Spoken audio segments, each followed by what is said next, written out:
Yes, sir. Welcome to another one of these episodes, Professor and Friends. Y'all know, as I said, all 2024, we are going to try to educate and entertain y'all in various ways. As always, my name is my name everywhere. DeAndre Reuters. Look me up, especially on YouTube. If you do so, please subscribe, like, share, and then comment something that you learned by watching this video that you did not know before. And I will choose a person at random to give one of these nice West Side hoodies that I got. I still got a extra large, I believe. So, because we got some West Side folks on the line today, you feel me? So it's only right.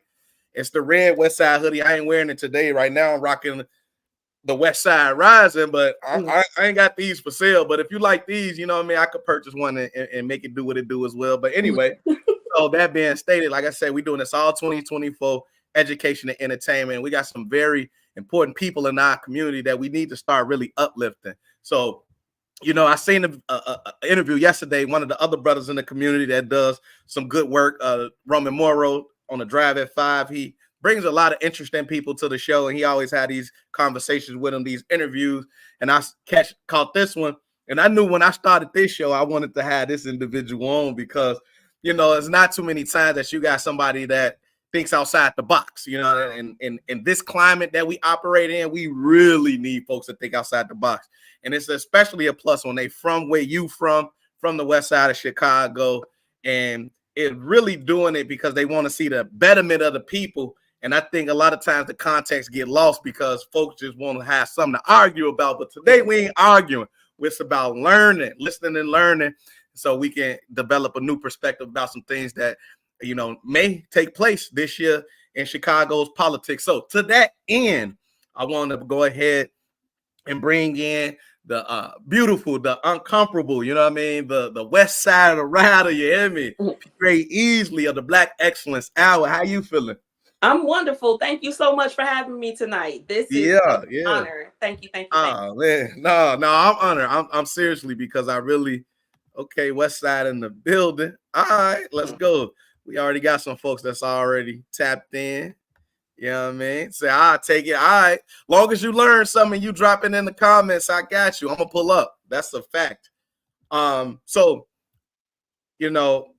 before we go ahead and jump off, I always like to start these shows essentially with asking people why they experts. But we're not going to focus on the expertise that you have because I know we'll get to that during the conversation. I really just want to focus on who are you, and let's learn a little bit about you and your background before we get into all of the other things. So who is PRae Easley? I'm PRae from the Austin community, born, bred, raised, living, thriving. I grew up here. Both of my grandmothers own buildings in the neighborhood. So I grew up in a community with both sides of my family in the same neighborhood. All my aunties, uncles, cousins, grandma, sisters on both sides also own buildings. So I grew up with all of my parents, first cousins, second cousins, everything. The Austin community is where I'm from. To give you guys an educational background, I went to St. Catherine, St. Lucie of Siena in Oak Park for preschool through 5th grade. Then I went to Skinner Elementary in the West Loop for 6th grade, and then I went to Whitney Young 7th through 12th grade. From there, I went to Hampton University, the better HU. Howard, you won. You all are the real one because we're the better one. I went to the better HU, Hampton University, where I majored in finance. I also, while there, pledged the Gamma Theta chapter of Alpha Kappa Alpha Sorority Incorporated. I am affiliated with the Tau Gamma Omega chapter here on the West Side. I grew up in that chapter. So shout out to TGO. I'm also, growing up, I was very active in the Chicago West Side branch NAACP. I was the youth council president as well as the state youth and college division secretary. I also, through the NAACP, got involved politically. Well, let me go back. My parents were hyper political as well. My daddy is a legend named Ray Easley. Google him. They're actually about to build a statue of him in Austin Town Hall. So shout out to the 29th Ward for that. But my daddy really did real work here, and I'm not here to like relive Ray Easley's story, but I was my daddy's sidekick. So a lot of times you will meet people in the community and they'll talk about how my father was their mentor and he, helped them. They learned things, they organized things. I told them, well, he gave you that in the street. I was getting that all day in the house. So I understand politics as well as a lot of these leaders who have a higher age on me, because we got the same chief. I always tell people we got the same chief, so you can't be my chief. Just because the chief died don't make you chief. No, honey. So with that being said, in 2010, I left the country and I moved to Senegal, where I co-founded a school called PRae Bilingual Academy. We are West Africa's first and only bilingual Islamic school accredited by the U.S. Department of Education. We got 1,000 students from 35 nationalities. We cater to the children of Islamic diplomats, ambassadors, West African heads of state, and business people. So that's my life abroad. Now, the juice of why I'm doing this Black Chicago for Trump, Chicago Red. So growing up, as I told you, I was doing all this stuff politically on the West Side. My main activity was working with Congressman Davis's office. Shout out to the congressman. They meaning the Congressional Black Caucus, had an initiative called WOW, WOW, with ownership wealth. And so I worked very closely with the NAACP and the congressman's office to roll that out. When other people were going out to school to kiss boys, I was going to the congressman's office to do flyers and pamphlets and call loan officers and, all that good stuff. And so when I graduated from high school, I actually had 500 service learning hours from doing this. Okay, so I've really been doing this for years. So I come back to the States. I started again, just working. And I saw that during the Obama era. Wait, hold on. Before we get because I can give you the story. I'm getting right. No, because I want to make sure that, because you said you talked about going to Senegal, then you said when I came back. So I'm like, wait, hold on, we just missed the whole part. Oh no, in 2010. So I was there 2010, 2011. I came back 2011. Okay. States, and then I'm looking for work.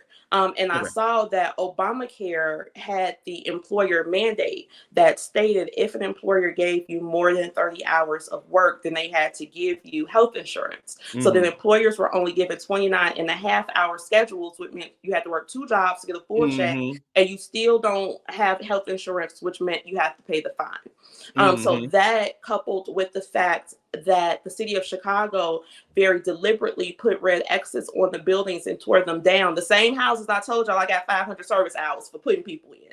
The city of Chicago tore them down rapidly, and there was nothing wrong with these houses whatsoever. So that really hurt my feelings as well.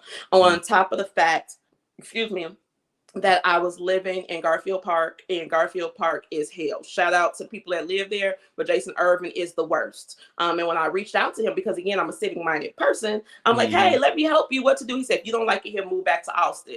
Bet I'm about to go back to my people. I don't got to be over here with y'all. One thing that PRae's very good at is not imposing myself. I don't impose myself anywhere where people don't want me. And so I got really upset, and I went into a self-imposed political exile, and I moved back to Africa in 2016. So I took my 4-year-old. We went over there. I'm working in the stand. I had like 4 jobs. I put her in school. Just really out there thumping in the stand, speaking French, eating fish. And so when the regimes changed and I saw Trump got back in office, I'm like, all right, let me go home because I know it's going to be some jobs. And this businessman is going to take care of us. So I came back, got a job in finance. And then I happened to be on a blog in the middle of the night. It said Sunken Place Coon Festival. And I'm like, what is this? Right. So I clicked it. And I saw Ben Carson's picture. So I'm like, whatever this is, I need to try to get there because Ben Carson is the HUD secretary and CHA is hoarding all of this housing money. We got all these vacant lots. They tore down all of the projects, all of the everything. Because people focused on the fact that they were closing the schools. But the school closing was the overplay for the underlay because that made people focus on the schools and not the bulldozers in their neighborhoods that were tearing up the houses. So if we take a 2-flat and we say on average, the average 2-flat, let's say got 5 kids in it, 2 upstairs, 2 downstairs, 1 in the basement. If you tear down 6 2-flats, that's 1 classroom. We got blocks and blocks and blocks of empty houses. Not only 2-flats were torn down, but the corner units, the multifamily buildings, everything. Ron was very intentional about getting rid of our multifamily housing in Black Chicago. Why would you think that? And why do you think that was so?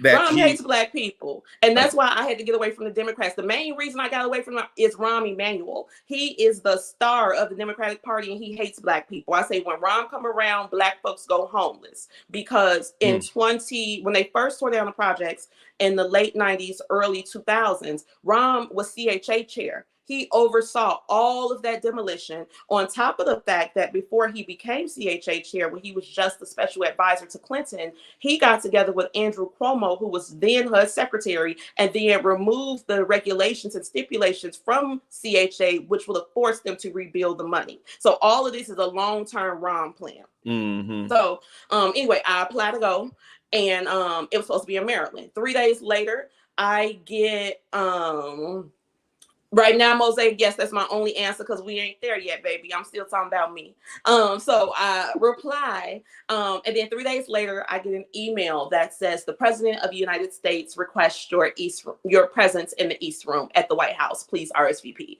So I'm like, whoa. So I RSVP, I go to DC, walk dead into Ben Carson. Dr. Carson, I'm PRae from Chicago. This administration talks a lot of trash about my city. It needs to stop. We're dealing with federal housing mismanagement, and you, the HUD secretary. Right. If we the children of the Mississippi cotton pickers, ain't nobody tougher than us, ain't nobody stronger than us, ain't nobody finna outwork us. If you do your job as HUD secretary and compel CHA to spend the housing money, we can take care of ourselves. We know what to do. So of course he started laughing. He's like, I'm from Detroit, so I know all of those women and all of those personalities. But the issue is the aldermanic prerogative. So the aldermanic prerogative allowed the aldermen to veto any developments that they did not want in their wards. So that allowed CHA to hoard the money because no alderman wants a project in their ward. Right, because I was going to say, so are these, so if HUD was to finance the development of the houses, then it would turn into another project instead of like affordable buildings, affordable living spaces, I suppose.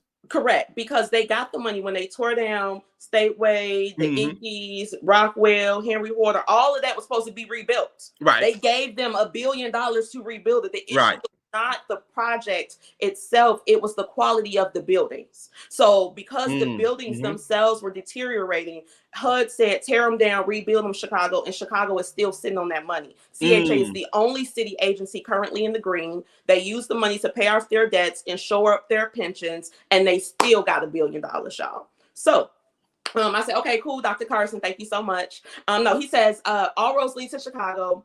The automatic prerogative is housing discrimination, housing segregation. We're gonna make Chicago get rid of that, and then you'll see that CHA starts spending the money. I'm like, cool. So Trump get on the stage, y'all, and get the best black speech I ever heard in my life. And I'm saying this as somebody who grew up with. Wait, you said the best black speech?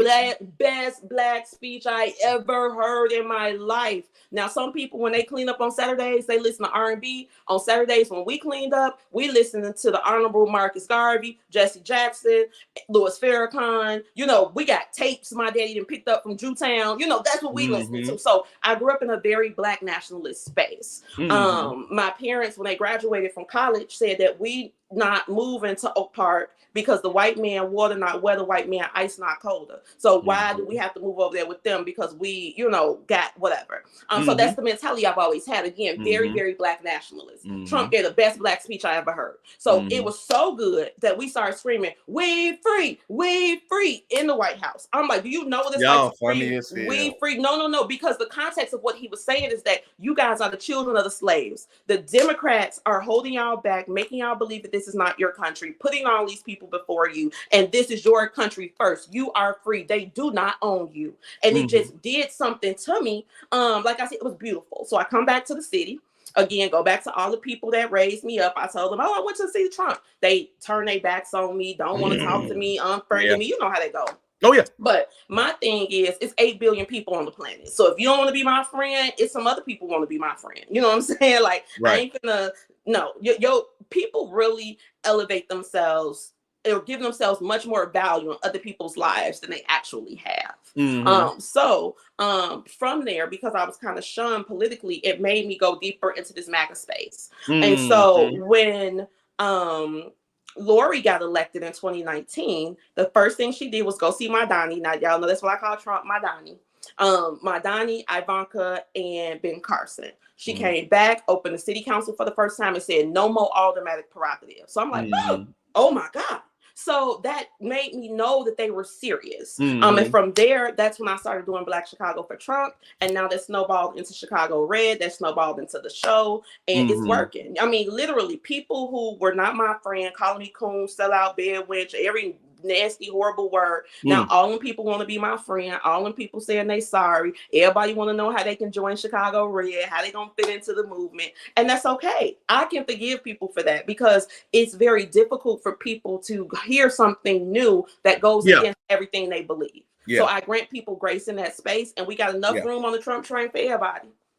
Now, why do you think it's so difficult for people to hear what is being spoken instead of, I feel like there's so much emotion rooted into the decisions that are made, but I also would like to believe that's not the only reason why we make the decision to allow one party to dictate all of the decisions. To terrorize us, right? That's the thing. This party has been terrorizing us for years, since the Civil War. The Union Army had to literally come up here and beat the Chicago Democratic Party up for harassing Black folks in this city. And you all can research that by researching Camp Douglas, which was the largest Union POW, or the largest Union POW camp. They marched the worst of the worst of the worst of the Confederacy to the south side of Chicago on 31st and King Drive. And it also doubled as a colored training camp.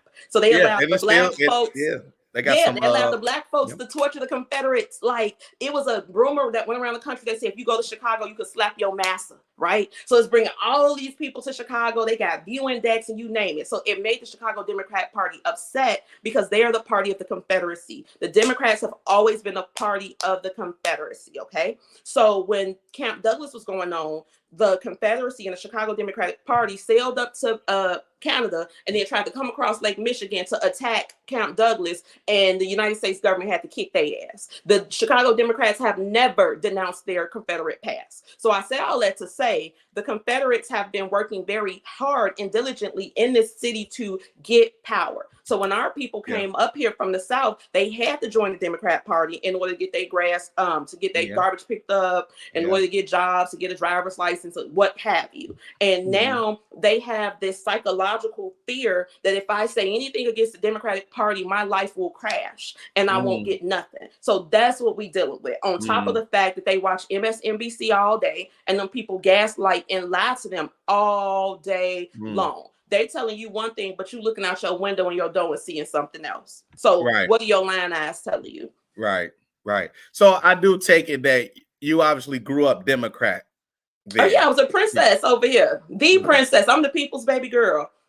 Because you were connected with all the politicians, obviously, because your family grew up very civically engaged and politically active. So they all knew you then. So when you come back and say, man, I have a conversation with Trump and it was fairly enlightening, then folks turn their back on you, like, how does that make you feel? Well, yeah, loosely, how does it make you feel? Now I recognize that you gotta have self-esteem. So you like, right, of course, I was gonna say that. But it took a while to get there, right? Because when you go to spaces where you used to getting love and hugs and all that kind of stuff, and they now greet you with that, you have to like kind of come to terms with that. But I always knew we us. So this is just a moment. This is just the time. Y'all gonna catch up, and here we are. We got, when you watch the national news and you see the people in Chicago speaking about the Democrats leaving the Democratic Party and going to Republicans, all those people from the west side of Chicago, the Austin community, all those people were raising me, and all those people turned their backs on me initially.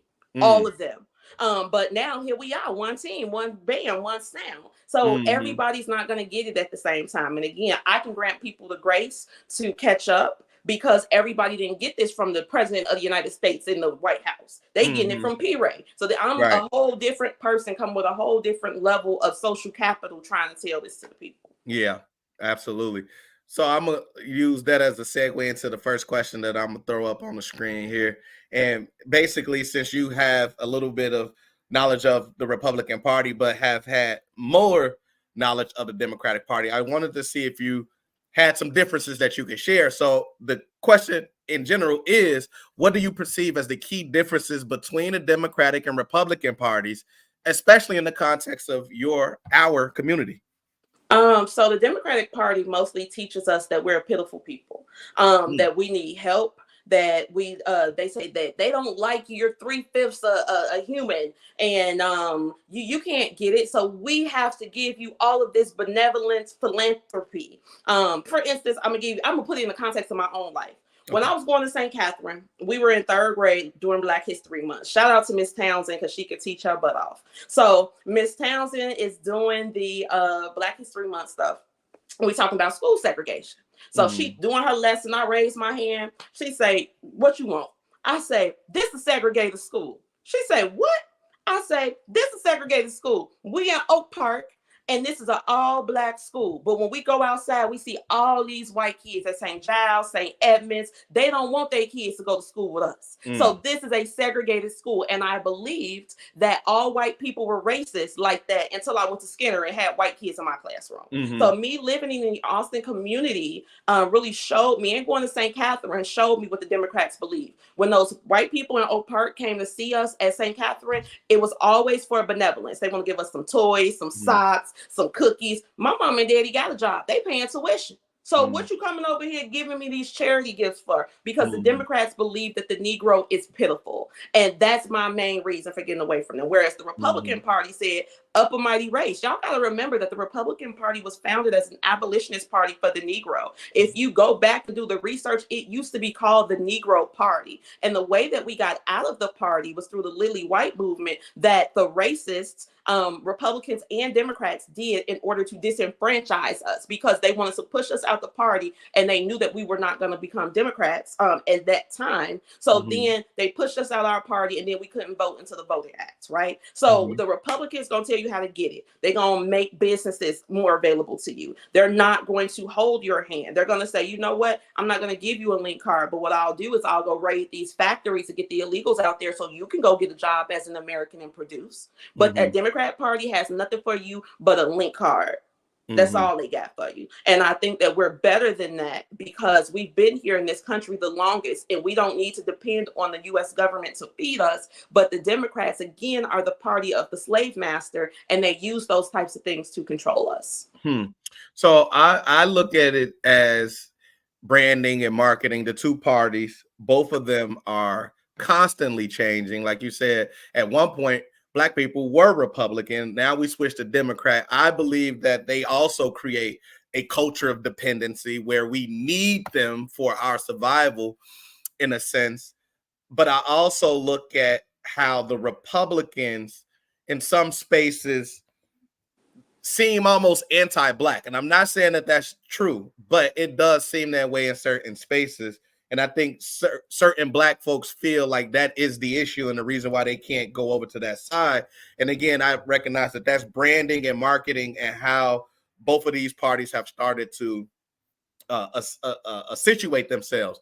But I also look at it as changing once again, whereas I see like MAGA Republicans are a little bit more far right, right? And then now the Democratic Party is becoming more far left. And so and now they're really embracing immigration, which I believe is going to be an opportunity for them to have a different type of voting base, especially to further move themselves away from the Black vote. To disenfranchise the Negro further. Remember, the Democrats have always, their goal has always been to disenfranchise the Negro from the beginning, y'all. This is why we had to have a voting act, to get rid of these racist Democrats.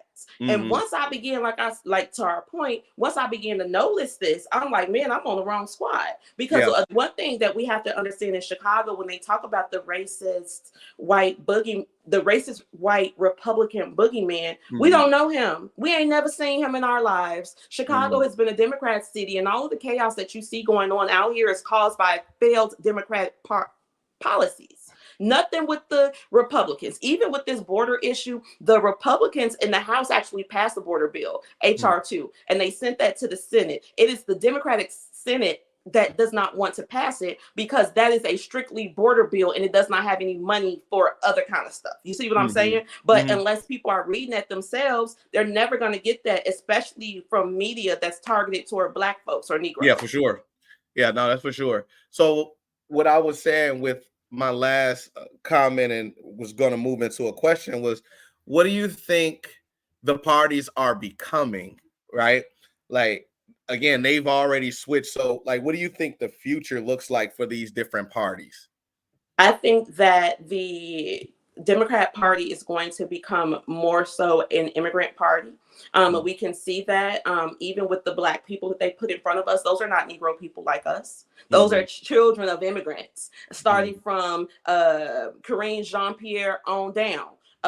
You got Joy Reid, she not a Negro. You got Roland Martin, he not a Negro. You got Candace Owens, you know, in the way, she not a Negro, right? So we got all these people. I mean, let's put Candace off to the side, but these on the Democrat side, you got all of these non-Negro people speaking on behalf of the Negro. You got Barack Obama, he not a Negro, but all these people speaking on Black issues. So I think that the Democrat Party is going to be a much more immigrant issue focused party, and the Republican Party is going to be a more America first party.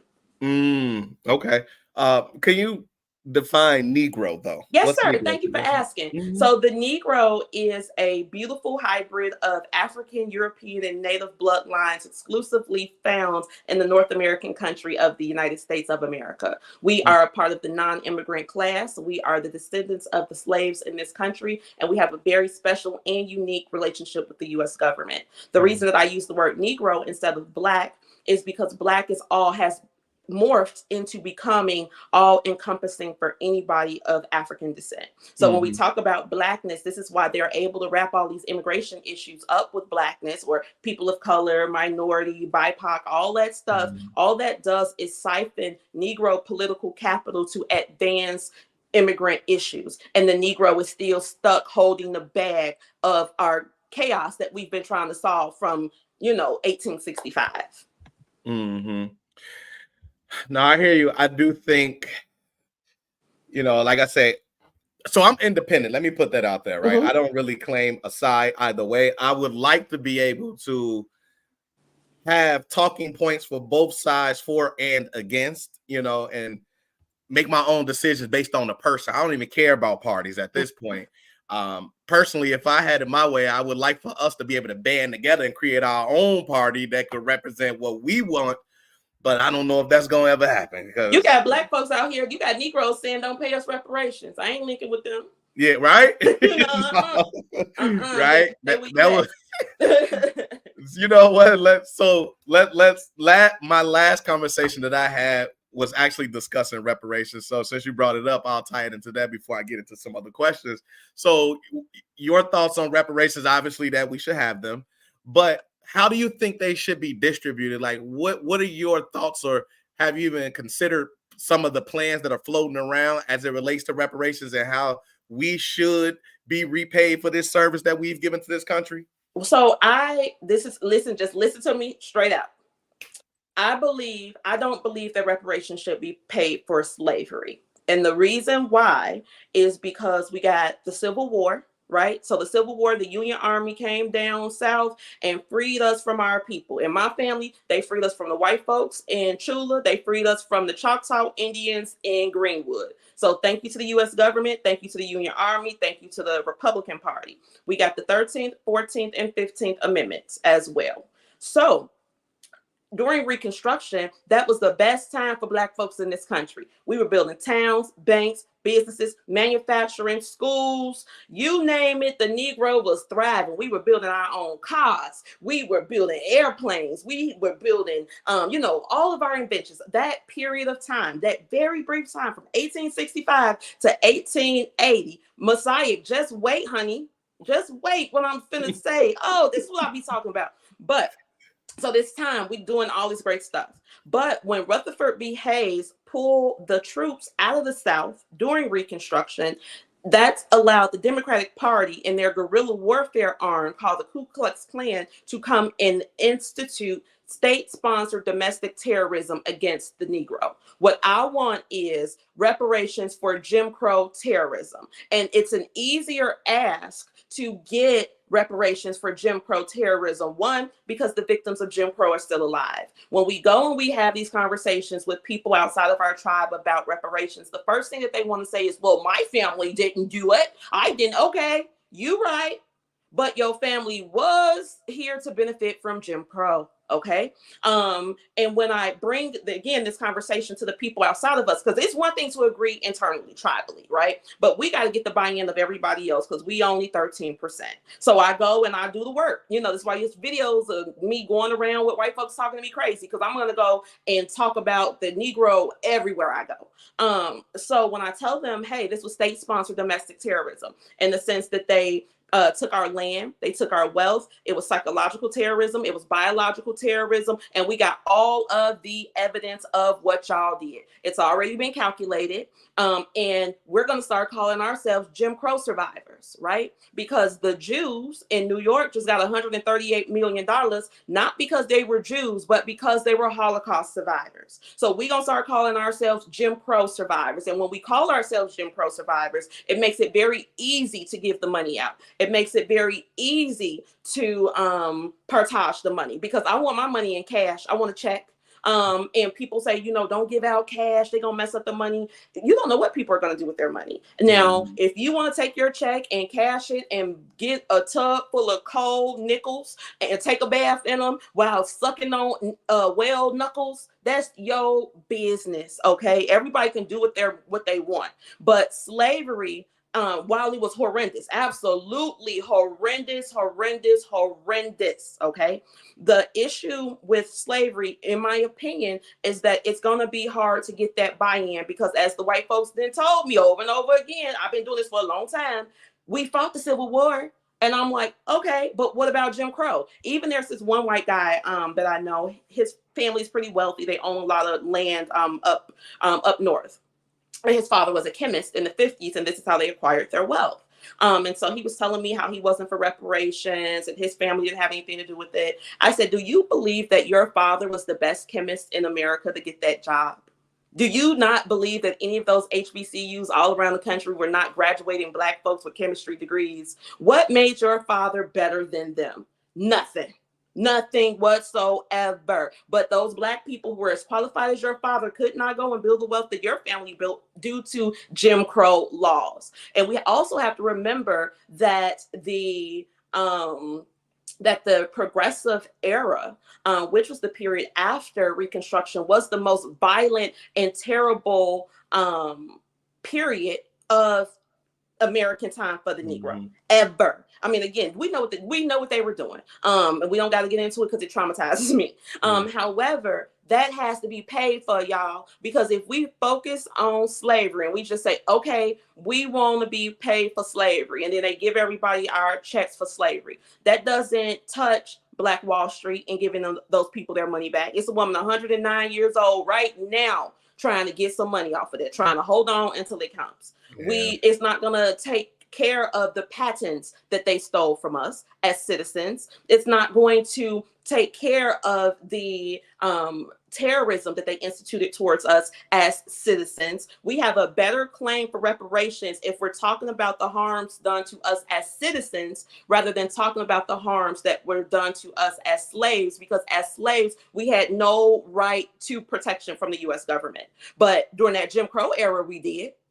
During that Jim Crow era, we had the most rights out of everybody in the country, according to the 1866 Civil Rights Act. It made the Negro a protected class. It made us the responsibility of the president, and they were supposed to protect us, and they did not. Their failure to protect us and the terrorism that came after it towards citizens, that's what we got to be paid for. That's what we went to Bosnia for in the 90s, to get Saddam Milosevic. Remember Bosnia and Kosovo? We were fighting them because of domestic state-sponsored terrorism. We went and we fought Saddam Hussein for gassing the Kurds. That was domestic state-sponsored terrorism. We put a bullet in Gaddafi's head for domestic state-sponsored terrorism. So if those things can trigger the United States military and our tax dollars to solve abroad, we can use that same energy here and make the Negro whole. So that's why I'm saying that's my reparations thing. You know, a lot of people were like, "Oh, you don't want it for slavery." What do you mean? How could I not want to address slavery? Yeah. But I know that again, we have a stronger claim when we talk Yeah. about the harms done to us as Yeah. citizens than everybody else, because nobody can fight back against that. Yeah. And even now, when I tell people my parents were Jim Crow survivors, there's no pushback on that, because they were Jim Crow survivors. Your people, that's why we up here in Chicago right now, because we were Jim Crow survivors. That's what I think we gotta really, because that's a period that kind of makes us feel shame. That's why they play the movies during Black History Month, and you know, all we like, oh, I'm tired of here and we shall overcome. But that was showing the world how the United States government was terrorizing us. It's money to be paid for that. Yeah, you make a great case, and I hear you. I do. I'm also seeing the comments and recognize, you know, that there are those that we got to get it for the slavery. But it makes me think about my aunt and how she's been tracking our family's history. And there's been difficulty to actually locate as far back as when we were slaves, you know, because at one point, great grandfather got here, didn't even know his name. You know what I mean? So like, if I was to be, well, I'm a Rudis and I should get it because doing my ancestry history, I'm clearly West African and I came through that transatlantic slave trade. But Rudis is in my name though, because great grandfather didn't know how to spell it. So now I can't get it. But like you said, we could track great grandfather and great grandfather back to Jim Crow. So we have a better opportunity to get, you know, and it's one of those things like, do you want to fight for nothing? You know, because the pushback is real, right? Or do you want to be able to fight for something that's actually tangible, that is traceable right now today, and that has living descendants? Like, so I hear you. I hear you. Yeah. I hear you. Like I said, I think that would be our best bet if we can get a terrorism case, because we also got to remember, y'all, that the September 11th, those victims were able to sue the Saudi government for terrorism and got money. So we know that we even got case law that shows that American citizens can get compensated for terrorism. And it's going to be a super duper uber high number, because that terrorism occurred right here in the land of the free, home of the brave. I'm telling you, I believe it 10 toes down. I believe that's our best thing. Because again, those slavery reparations, we want them. Yes, we do. Yes, we do. Everybody heard the stories. But even when you talk about your family picking cotton, our families picked cotton for nothing during Jim Crow as citizens. They were denied their wages as citizens. They were denied workplace protection as citizens. My grandmother, this house I'm in right now, my grandma bought it in 1972 so that her grandkids could always have somewhere to live. And I'm in it right now talking to y'all. My grandma, when her and my granddaddy, they bought it together. They left Mississippi. My grandma said that she was picking 100 pounds of cotton a day. That means my grandma was picking 2 tons of cotton a month with these hands and a chopper. Okay. That's crazy. That's insane for her to say that she was doing all that for $4 a month. Absolutely not. That's terrorism, and I want to be paid for it. Yeah, I agree. I see, and I feel as if you can do the terrorism piece and then set precedent, then maybe you can still go back and get, because like you said, we just paid the Jews that are survivors of last week, 2 weeks ago. Yeah. I saw that myself. So, and I know that we've paid them in the past as well, or others have paid them in the past. So it's like, I listen, I hear you. I understand that there's going to be conflicting opinions. So I just want to leave that there. No, it's okay. It's just that because I'm a person, I look for patterns. That's how I think logically. So when I saw what happened to the Jews, instead of me sitting up talking, you know what I'm saying, like, oh, what we paying them for? That was Europe. I'm like, no, how they do that? You know, so that's the main thing. I'm never a hater. I always want to know how you do it. And once I looked at it and saw the structure of their argument, they got a whole country, y'all. They get, I think, like $121 billion worth of aid from the U.S. a year. And that's just from the U.S. That's not even counting none of the European countries, right? They getting all this money because they stood on terrorism. They stood on the Holocaust. They stood on how they were stripped as citizens. That's it. That's what we got to go back to. Stand on the Constitution, stand on the flag. All that Jim Crow stuff happened to us while we were citizens, and the U.S. government got to pay for that. Yeah. So let's talk about another thing about the Jewish folks is that they're culturally, they take care of their own. They make sure that they have a familial structure in which if folks need assistance, help in any type of way, they're the ones that help first. And then they also are very good with money. Now, I know that in some respects, some people look at that and say that that is a cosmetic.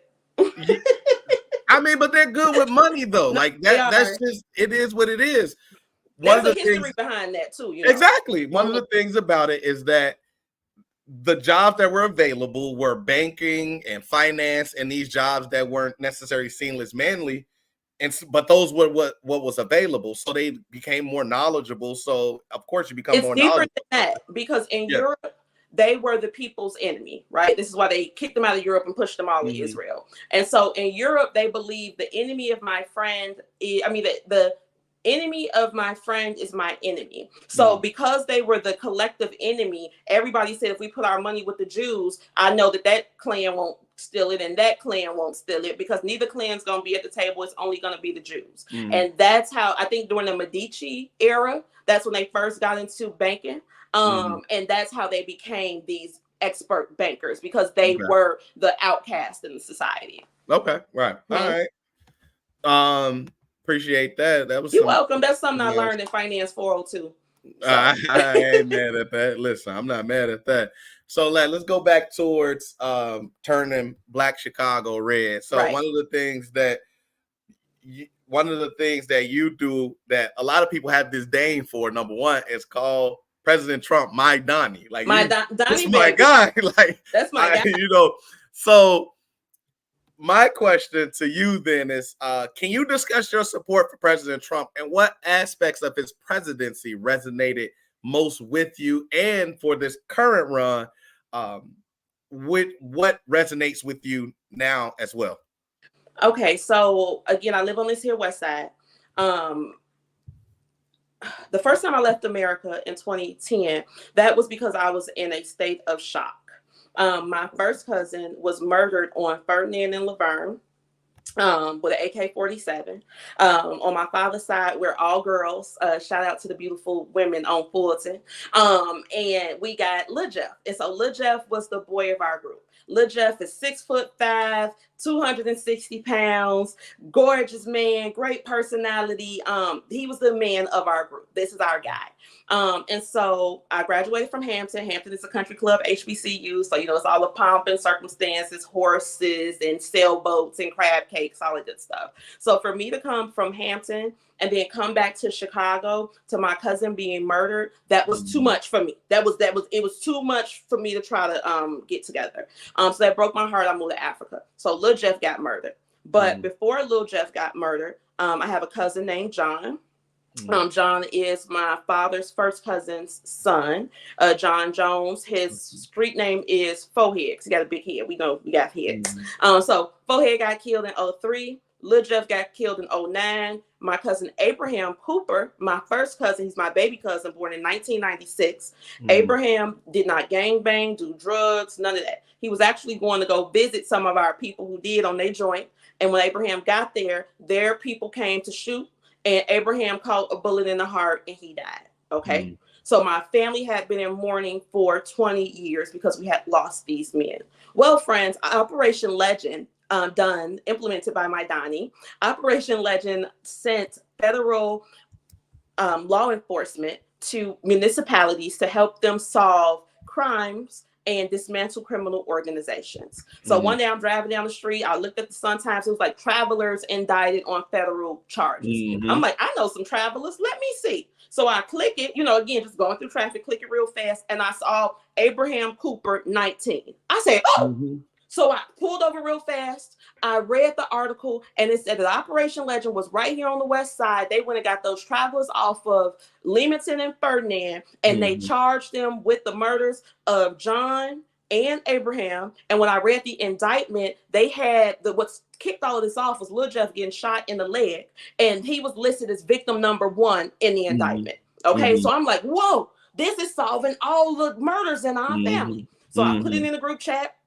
Y'all, they done found the people who killed Abe and Lil Jeff and John. So the whole family like, oh my God, send the stuff. So we sent it out. Those men are now in prison.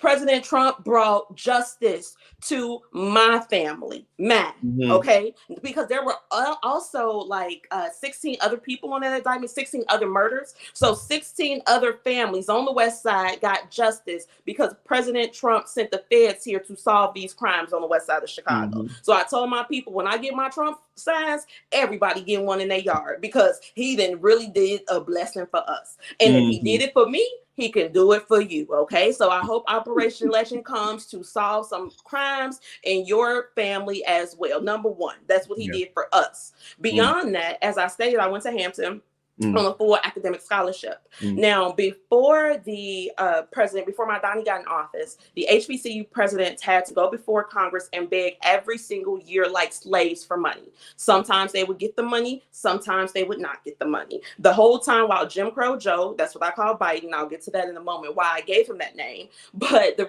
while Jim Crow Joe was in Congress, all the way up to being a vice president, we lost 12 HBCUs because the feds were playing with their money. So it seems a little disingenuous for me right now when people are saying, oh, Joe gave HBCUs $8 billion. It's like, why weren't you doing that when you were in Congress? Because you didn't give a damn. But I'm going to tell you why he gives a damn now. So Trump says, okay, that's a mess. We're not doing that anymore. We're going to take the whole HBCU budget. We're going to make it a line item in the White House budget. The White House budget does not go under debate. And now HBCUs have been permanently funded. And each president can put whatever dollar amount he wants into that line item.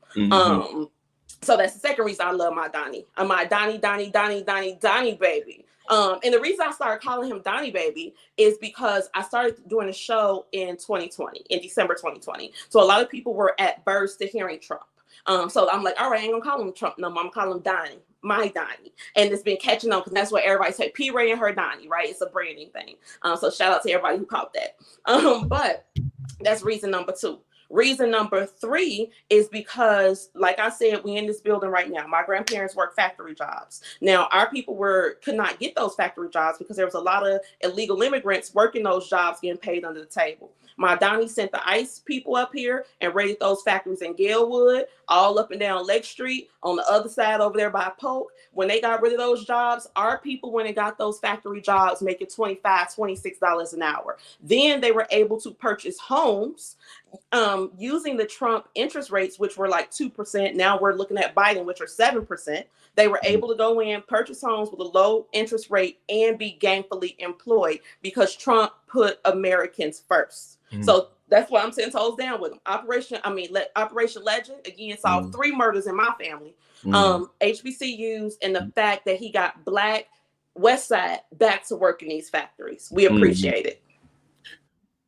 Bet. So I'm gonna go ahead and funnel that into the next question, because obviously Trump was a person surrounded by controversies, and I think a lot of the reason why you get a lot of pushback is because of those controversies. And another thing that obviously people would use against selecting President Trump as our upcoming president would be the fact that you, as you said, inflation is up and the interest rates have also gone up with it. And people will say that's a direct result of some of the decisions that were made under Trump. So to tie that in into a little bit of that and this question. So how do you support Trump, even though he has some controversies or criticism surrounding his administration, such as the handling of certain social issues or even foreign policy decisions, and especially COVID, which some people, again, attribute directly to the reason why interest rates are high and inflation is high? Okay, so let's start with COVID, then I'll work my way back. Okay. Firstly, when we talk about COVID, when initially he went to the Congress and he asked them for stimulus money for the American public, he specifically asked for money for the American public. That's it. The Congress did not want to just have money for the public. They wanted to pad that bill with a whole bunch of pork spending. And he said, no, I don't want to do that. So that's why initially they were saying, well, Trump don't want the people to have the COVID money. No, he did want the people to have the COVID money. He's actually why you got $1,200 instead of another $600 check. And he wanted the money to go directly to the people. So it was not communicated properly. I had COVID 3 times. I took some ivermectin and hydrochloroquine. And guess what, y'all? I was cured in 3 days. 1, 2, 3. 3 days. I'm talking about I had the whole COVID, you dig. They gave me them drugs in Magaland and bam, I'm still alive. You know, so shout out. So shout out. So shout out to MAGA World, right? But the media was going so hard against him during that period. We have to understand that COVID was a once in a lifetime occurrence. It did not come with an instruction manual. They were working with the information that they had at the time, and they did the best that they could do with it. I also think that people don't understand how the COVID regulations were being rolled out. So again, this is my house. That's my girl. I'm here. I'm taking care of my mom. Okay, that's my grandmother. I'm her caregiver. She knew that she was gonna eventually get dementia because her mother, grandmama, had dementia, and so we watched her take care of grandmama, and she knew that was coming for her. So she said, "Okay, girl, come over here. I'm gonna teach you how to cook all my food, so I know how to, I can cook some soul food." She told me how to cook all her favorite foods, taught me how to pay her bills, taught me how to keep her comfortable because again, she knew that this was coming to her. So when she did get dementia, I'm here. I'm taking care of her. She want to go out at night. We walking all up and down the street at night, you know, because they do sundown. Whatever my grandma say, I'm doing, even in her bad mind or her sick mind, rather, because it wasn't bad. Nothing's bad about her. And so my family said that it was too much work on one person to try to take care of her. So they put her in a nursing home. Now, I was watching this virus move. Initially, it was in China. Then it moved to India. When the virus moved to India, I called the nursing home. I say, y'all can put Miss Booker's shoes on right now because I'm finna come get her. There's a virus coming to the West and my grandma can't be there. They said, well, she got a cold right now. Call us back in about 10 days and we gonna get her. I said, okay, cool. So from then it went from India to France to London. I called back again. All right, y'all, it's time. She really got to go. They said, I'm sorry, she can't leave because she's been exposed to the virus. I say, no, let's go back. Yeah, she's been exposed to the virus. And the state of Illinois says that anybody that's been exposed to the virus got to be quarantined for 14 days. All right, cool. So from London to New Jersey from sea to shining sea. Now COVID is in America. I call back up there again. Hey, y'all can really put my grandma, pack all her stuff now. I'm in my car. I'm on my way. I'm sorry, ma'am. She can't leave because she has the virus. Now, I had been trying to get my grandma out of that jam for over a month. J.B. Pritzker's COVID regulations got my grandma, got mine. They didn't have nothing to do with Trump. Trump was not in charge of COVID and how it was rolled out in the States. And I think it's very unfair that everybody puts that on Trump and not on the people who were in charge of doing that. Number one. Number two, I'm gonna give you another example. So that's on my mama's side. On my daddy's side, I got 2 family houses over here. So everybody, family house over there. My uncle, he was sick in the house. He was on hospice, but my auntie had took care of him so well that he was like back strong. He's supposed to be 6 months now. He's 2 years out. We call him the bionic man. So he had COVID, but he was asymptomatic. So when we took him to the VA said we can't keep him up here because he asymptomatic. He got to go home. They took him home to 10 other people. He became patient 0. So I go over there one day to share a cake with them because I didn't want to eat it by myself. And I know there's a lot of people over there. So I'm like, y'all come eat this cake with me. So when I get in the house, my auntie said, oh yeah, girl, I want to tell you, you know, we got COVID in this house. I say, what? She say, I said, you should have told me that on the porch. She said, hell, you said you was coming with a cake. I want some cake. So we eat cake, we eat the pizza, we have a great time. We love each other. And that was the last time I saw my auntie. And when I left her house, I had COVID too. Now again, JB Pritzker's rules sent my uncle back to the house because JB Pritzker said in the state of Illinois, if you had COVID and you were asymptomatic, then you could not stay in the hospital. So I called it, my auntie called it, my auntie gone. So 2 times on both sides of my family, JB Pritzker's rules killed the matriarchs in my family through those rules because of COVID. I don't blame none of that on Trump, okay? Number one. Number 2, some other controversies that they had when they were talking about how he said that African countries were shithole countries. Now, I follow the news. Again, some people follow the stories. I follow the news. So they actually ran that story 2 times. The first time they ran it, they said that Trump said that the Africans were never going to go back to their huts and all Africans got AIDS. That story didn't pick up no traction. And that came from Debbie Weiserman and Dick Durbin. The second story that they ran 2 weeks later, Trump said that African countries are shitholes. Shithole is such an inflammatory word that it caught everybody's attention and then the story caught on. Now, the reason that I don't believe that is because Dick Durbin is a documented liar. Look it up. What he does is he goes into meetings, come out of meetings, make a whole bunch of stuff up in front of the press to make people look bad. He tried to do it to Obama, and Obama was like, nope, that man didn't say nothing racist about me. Why you say that, Dick Durbin? And he had to go back and clean it up. So we know that Dick Durbin is a liar and a shit starter. So that's why I don't believe none of that about the shithole stuff. I don't believe that Trump is a racist. I've seen him at the White House when he hosted the Young Black Leadership Summit. If he was so racist, he wouldn't have had us in his house. And lastly, when they talk about when he says that he was going to grab the women between their legs, he was on a hot mic. He wasn't standing in front of a podium. He wasn't standing in front of a crowd. He was talking to his homie, Prescott Bush, and it was a hot mic. And that's how men talk. I know that's how men talk. You know that's how men talk. When y'all get together and y'all manage vibes, men get managed, okay? Little boys manage. So you can only imagine what an old man gonna say. That's why we have the term dirty old man. So that doesn't bother me either. I'm more so focused on the results we got from him and not all that tabloid stuff. So what about foreign policy? I know that was more or less social in COVID. So what do you think about foreign policy? His foreign policy was impeccable. Right now, we see what's happening in Gaza. While Trump, my Donnie, was in office, he had the Abrahamic Accords. The Abrahamic Accords brought peace between the Palestinians and the Israelis. There was no fighting between them while Trump was in office, number one. Trump got North and South Korea to link back up. Remember when Kim Jong-un and the president of South Korea were hopping over each other's borders and holding hands? Trump did that. Trump is the one who brought peace to the world. You understand me? That was the first time that America was not in the war. Hey, Monk, I don't give a damn if you don't trust me, baby. I ain't here to convince you.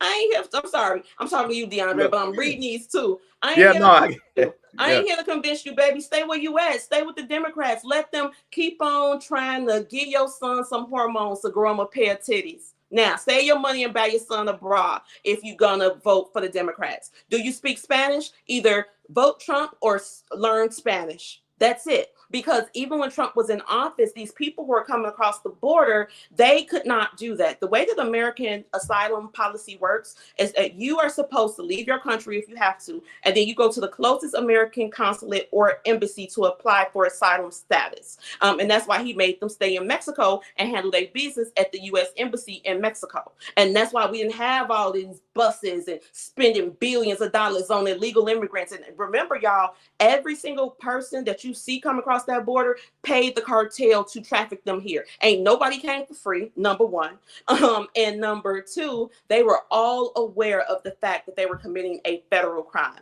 Trump didn't allow that to happen. So I think I want to play a little bit off of what Mosaic is saying here. And I wanted to go into, because Trump is obviously supported by the MAGA Republicans, and that is essentially the newest iteration of the Republican Party. And some of those folks, such as Mosaic, may consider yourself and those folks that are aligned with the MAGA Republicans to be extremists. Like, how do you how can you justify being a MAGA Republican in light of some of the things that has come out about MAGA Republicans? Give me an And example. look, personally, I mean, okay, one of the things that I can think about during, and I don't know if these were MAGA Republicans per se, but I do remember the white folks marching through Charleston with the teacher. I knew he was finna say that. Yeah. That's the one. That's the one I can. Good people. He said that there were some good people there. There were some good people there. What you think? Everybody there was evil, trying to kill people? No, that was a fact. No matter where you go, there are gonna be some good people. Do you know I was going to January 6th? Okay, I was on my way there literally. My homie just got out of jail like 3 weeks ago for that, right? When I say I was going, if I would have went, I would have been right there with him and I would have been in jail too. This is a black man from Indiana. Okay. So when I was watching him go in the Capitol on January 6th, they opened the door for him. He walked in, he went live, he talked to people, high-fived them, USA, and walked right back out. Okay. But they don't tell you that story. So even they talk about January 6th, there were 50,000 people out there, y'all. 50,000 people. But because 200 people decided to go into the White House, now January 6th was an insurrection and it was so bad and everybody sucks. No. And that's why I don't care about the racists. Number one, Joe, get this man off the screen. He blowing me. He blowing me. And like I said, I don't have time for sassiness. I like masculine men. I like men who are about business, who are logical. And if your emotions don't allow you to think or to hear me, push on, Joe. Like, because we own what we own. But I say that to say that we know that there are bad people on both sides. One, I ain't scared of no white folks. I ain't scared of no white racists. When they talk about the Proud Boys and how they're such a bad group, I got a homie, a black man from Savannah, Georgia, who went to Savannah State, live on his family farm, growing his stuff, doing his thing. He was Georgia Proud Boy of the Year. A black man down south. And so I brought him on the show because I'm like, dang, you a black man and you Georgia Proud Boy of the Year? But they such a racist organization. He said, no, this is a masculine fraternity. They like to go shooting. I like to go shooting. They like to smoke cigars. I like to smoke cigars. They want to talk about national security. I want to talk about national security. Why would I be precluded from that because I'm black and my family been here longer than all they family been here? You see what I'm saying? So because I'm standing on this from a strictly Negro perspective, trying to advocate for the Austin community, I don't care about what none of them people doing. Everybody got their goal when they come to the table. And if your goal happens to be white supremacy, I don't believe in none of that, because to address white supremacy means to also acknowledge black inferiority, and ain't nothing inferior about us, baby. So I don't care about what them white folks are doing. We've always lived our own experience in this country as Negro people. That's why we got our own language. We got our own culture. We got our own theme song, our own national anthem.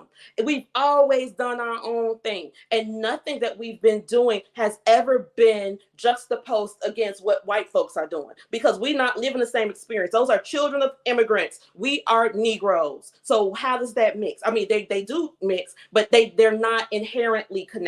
So to bring all that together, I couldn't care less. I don't care. I mean, and if we just look at things historically, just on the surface, the Democrats got just as many racists in their party as the Republicans. And I don't see nobody saying we ain't gonna be Democrats because they racist. No, that's low self-esteem. Yeah, Malcolm X always said, never trust a white liberal. Never trust a white liberal. And look at them eating out their hands. You know what I'm saying? Literally bending over backwards, letting these people in our business. Even like when we being on Twitter, I'm on Twitter now and I'm like popping on Twitter. And so these white liberals are always coming to attack me. And I have this meme that I put up of them. It's a white lady with purple hair and she got all her little buttons and stuff. And she put her hand on the black woman's mouth. And she said, shut up. You don't know any better. You don't know how you're oppressed. So you need me to explain it for you. I don't need them to explain nothing for me. I don't need them to come speak on my behalf none of the time. So even with us, like now on line talking about the shot spotter, I'm pro shot spotter 100%. And they're like, well, that is the reason that Adam Toledo that happened to him. I said, what about the people he was shooting at in the cars? He was a public safety threat, and the shot spotter heard him, and the police came and got rid of that threat.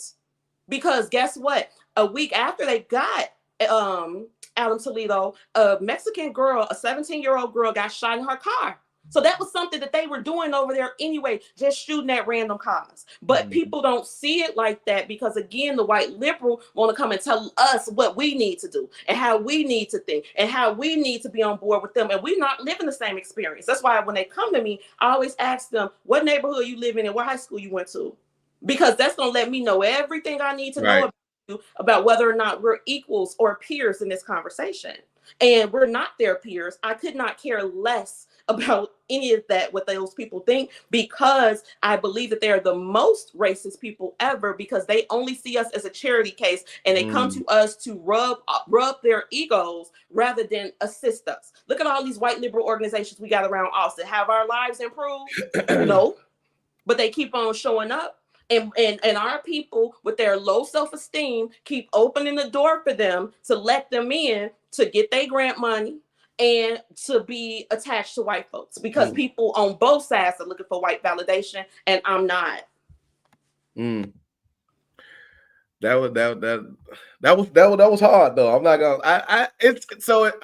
Listen. I'm listening to you and I hear you, and it's super dope because I'm on the side of logic, right? Like, but one of the things, like I say, that can be misconstrued is there almost seems to be no criticism though. So if you had to have anything that the party and or Trump could do better, what would that be? Black outreach. So even with me being on VON, I've been out here in the front, taking the tomatoes to my face, getting the cuss outs, everything. They ain't never tried to come and step with me. They ain't never sent me no support. When I had a Black Chicago for Trump page during the 2020 election, Mark Zuckerberg took it off Facebook, and then he released a press release that said any Black for Trump groups you see are coming from a Romanian troll farm. Ignore them all. So that really pissed me off because I ain't no Romanian. I'm an 8th generation American. I live in the Austin community, not Romania.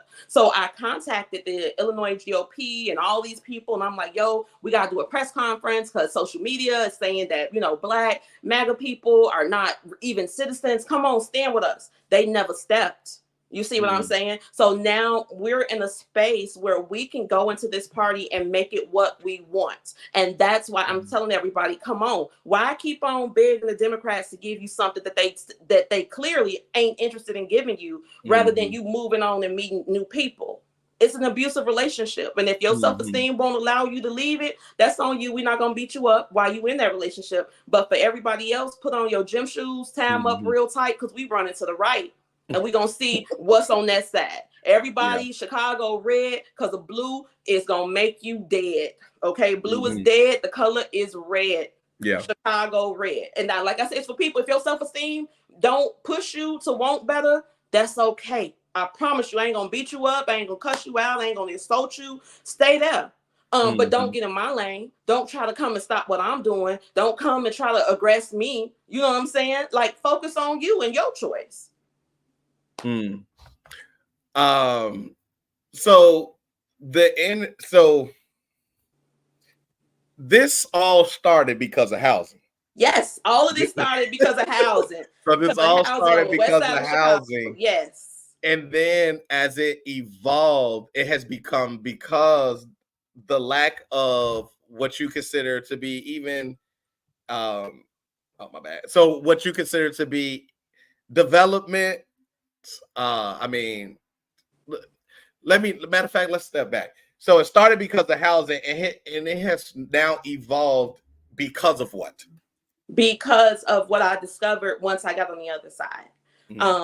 And I saw really the fallacies of the Democratic Party, because I really began to kind of examine our condition here in Chicago. And everything that we're going through is because of failed Democrat policies. Nothing more, nothing less. These people come to us with all types of things like the Safety Act. They told us that we needed the Safety Act and this was going to help Black people because Black people were going to jail the most. But guess what? They also did a study that showed that the highest victims of crimes, violent crimes, are Black women. So we have victimized the villains, and we're not even paying attention to the true victims. Once I realized how this defund the police movement was really creating a less safe environment for people like me, I'm like, no, I gotta get away from them. I received that. You know what? Mosaic, he back. He did ask, what has Trump done wrong? He's done plenty wrong. I would say one, I don't appreciate how he did not push for that Black farmers settlement. Because they did get the settlement, and then his administration played some games around it. I also think that he could do better with the student loans. You know, he did stop the loans during COVID, but they never talked about like refinancing them or figuring out what to do. And then I also don't like the fact that Trump moved the American embassy to Jerusalem, because I think that inflamed tensions in that space. However, you know, one last thing. I also don't like how he droned that Iranian commander. Remember, he just bombed him out of he was like a big time commander in Iran, and they just dropped the drone on him and killed him, right? In my opinion, that's not how we do business in the United States of America. That man, you know what I'm saying, was supposed to get captured. He's supposed to get a trial. They were supposed to do all kind of stuff, right? If we standing on the side of justice. So he has done things wrong, but I think the valuable things that he's done to advance my people, far outweigh those things. And that's why I'm going to fight tooth and nail to get him back in office, because Joe Biden is a Dixiecrat. The Dixiecrats were a group of Democrats who went rogue, because again, this is the party of the slave owners. So they were straight racists. I'm talking about straight Confederate racists. And so they ran Strom Thurmond for president in 1960, I want to say, and he lost. And so then that Dixiecrat party split. And then some went to the Republican Party, some went to the Democrat Party, but they still existed within our government. And so Joe Biden was their little homie. And Joe Biden said that he had a lot in common with the Dixiecrat people, the Confederates, because Delaware was a slave state as well. And they had a lot in common culturally. And so now the Dixiecrats are all dead. And now Joe Biden is an old man. You know what? Speaking of Joe Biden, you called him Jim Crow Joe. Jim Crow Joe, and you said you was gonna explain that's why, because of the Dixiecrat. Okay. The fact that he said he was anti-school busing for school integration, because he didn't want his children to grow up in a racial jungle. Joe Biden, that crime bill, they call it the Clinton crime bill, but before it was called the Biden crime bill, and it was responsible for enslaving more Black men than were enslaved during actual slavery, okay? Because you know, when you become a prisoner, then you are legally a slave. So he locked up so many Black folks. It was more Black folks in prison than there were in slavery because of Joe Biden. Now, when we talk about the crime bill, a lot of people are saying, well, Black people wanted the crime bill. We had an issue with crime, and I get that. The issue itself is not the crime bill. The issue is, once they saw the harm of the crime bill, he didn't try to stop it. He didn't try to go fix it. He didn't try to do anything once they saw the harm. And that's what makes him a bigot, because he saw that legislation was harmful to our people, and he never apologized or tried to fix it. One last Trump question, because there are some that believe that if Trump becomes elected, he will never leave office. And this is a conversation that I just had almost a few days ago. And he will lead us into fascism.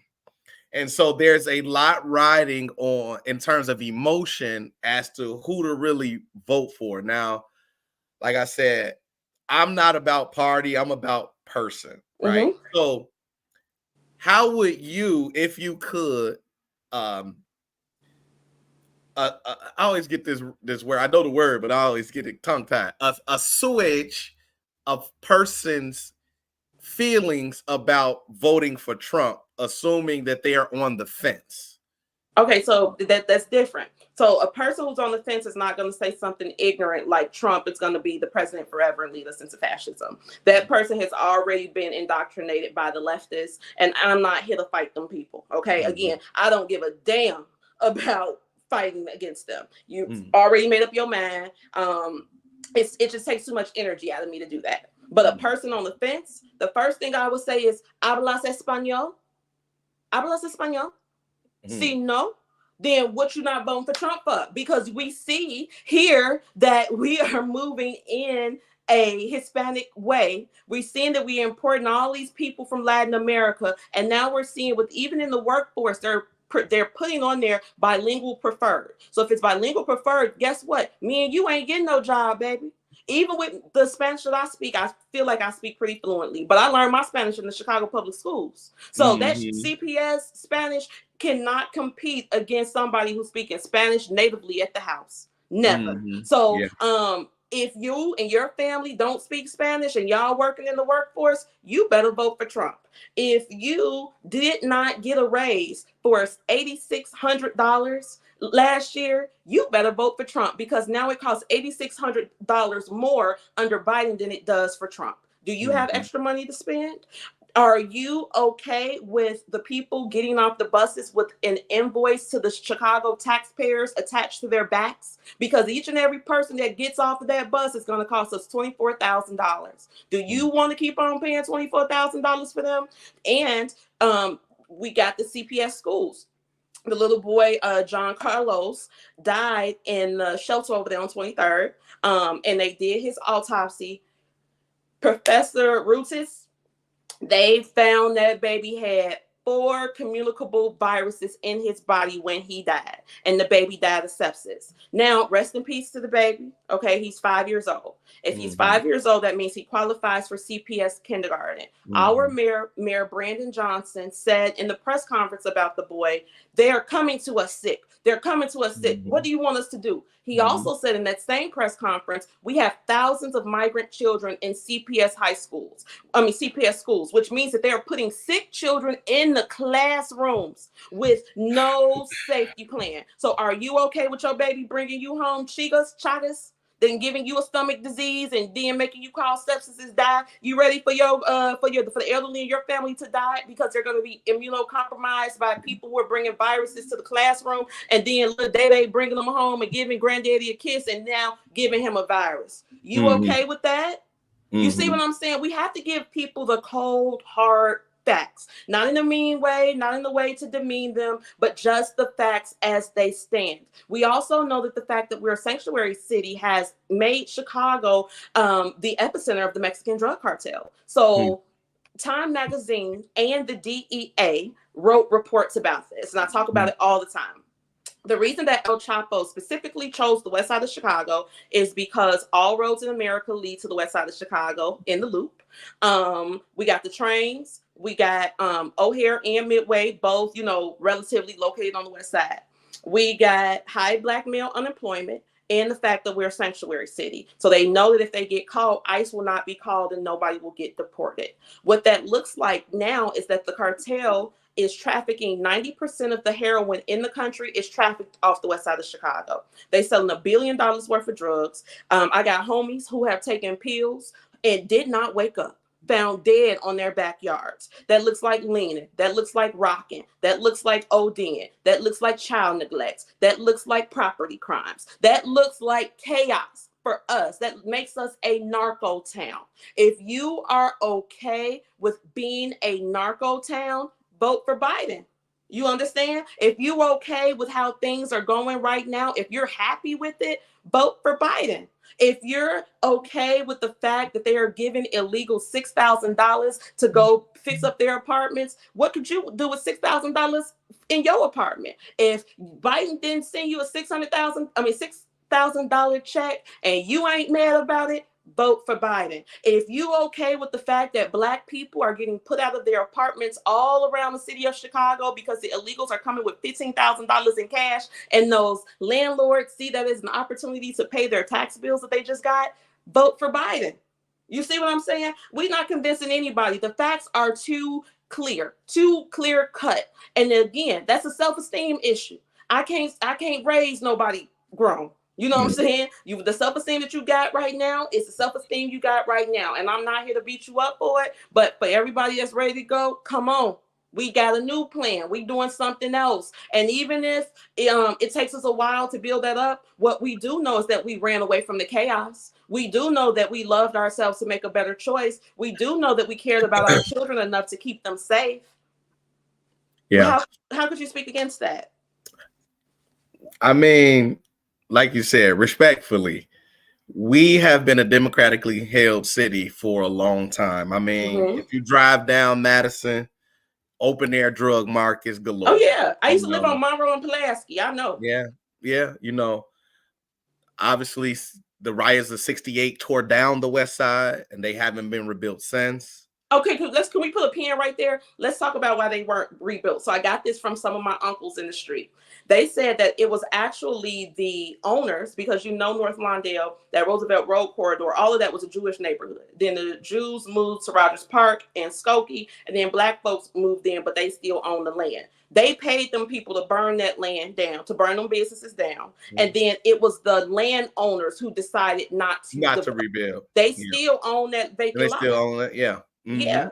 You see what I'm saying? So I was like, so take the pen now. Yeah. No, I got you. But yet and still, I mean, if we wanted to move forward, policy changes could be implemented so that those things could be changed, And I have my own discrepancies with our Black elected officials in the way that they lead, and the way that they create policy, which their job is to do so, regardless of party that they stand on. I just feel like we've been devoid of good leadership and intelligence in a large way in terms of people being stewards of our communities. And so it's very difficult to hear all of those things that you just mentioned and to say that a change isn't needed. Now, my change comes by way of gathering the people together and we actually dictating what has to happen in our community. I always say when these folks come to us, especially we know, again, being a democratically held city, they don't come and do any type of real campaigning for real, right? I've even told Congressman Davis this. I said, listen, hey, I'm an elected official now. Democratic Party still ain't banged my line and said, hey, young man, you want to join? We see you about to get your doctorate. You got a little sense in your head, And I would also say same thing for the Republican Party, but we don't invite them. Now, when my boy was still alive, Josh Flynn, that was the only time that I've ever seen Republicans at La Follette Park because he brought them. You know what I'm saying? And similar, people were like, "Bro, what's wrong with you? Why you doing this?" I brought Darren Bailey over here. Remember? Yeah, they were mad. Oh yeah. But I don't care. Guess what? I'm still alive. That's what I'm saying. Do what you want to do. Right? No, that's fact. And so I'm like, well, until we sit down and come up with a plan, regardless of party, we ain't going anywhere. In fact, we're going to continue to get lowered on the totem pole. So I follow folks like Dr. Claude Anderson, and they talk about the color hierarchy, right? It goes white, it goes Asian, it goes Latino, and then it goes Black. And obviously we've been replaced now as the minority. So it's like Black people, regardless of what you're gonna do, wake up. Wake up. Like you said, let's get our self-esteem built up, at least to the point where we can sit down and plan and come up with a strategy for our communities. It don't matter who gives it to us, because both parties have good and bad people. Exactly. But I'm on the side of I want my racism overt and not covert. Let me know who you is in the door.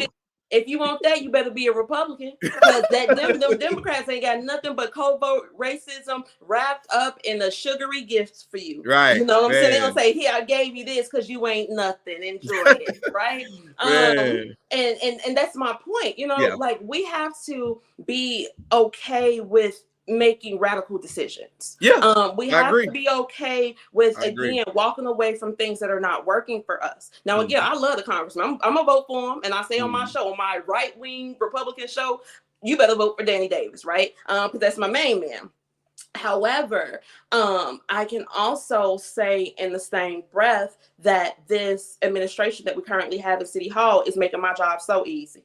Oh my God. things have gotten way easier for us since Brandon has been in office. So, we wanted to do the sanctuary city referendum. That came off my show. The referendum idea is literally, and I ain't trying to be arrogant, but literally my idea. What I said to the people is, why don't we get some petitions, and then do the petition so that we can get the referendum on there. And Ray Lopez is a big fan of the show. Shout out to Ray. So Ray took that idea and he tried to bring it to the city council floor. You see, they didn't even want to give us the opportunity to vote on sanctuary city because they knew how we felt about it, and it was going to show that the people were not for it. So they didn't give us that opportunity. Instead, because I was at City Hall that day, instead of them voting for the sanctuary city referendum, they brought in the Bring Chicago Home referendum. Right now, again, PRae is about housing. So I started to research the Bring Chicago Home referendum, and I'm telling everybody, vote hell no. And the reason we're going to vote hell no to the Bring Chicago Home ordinance is because CHA got $1 billion.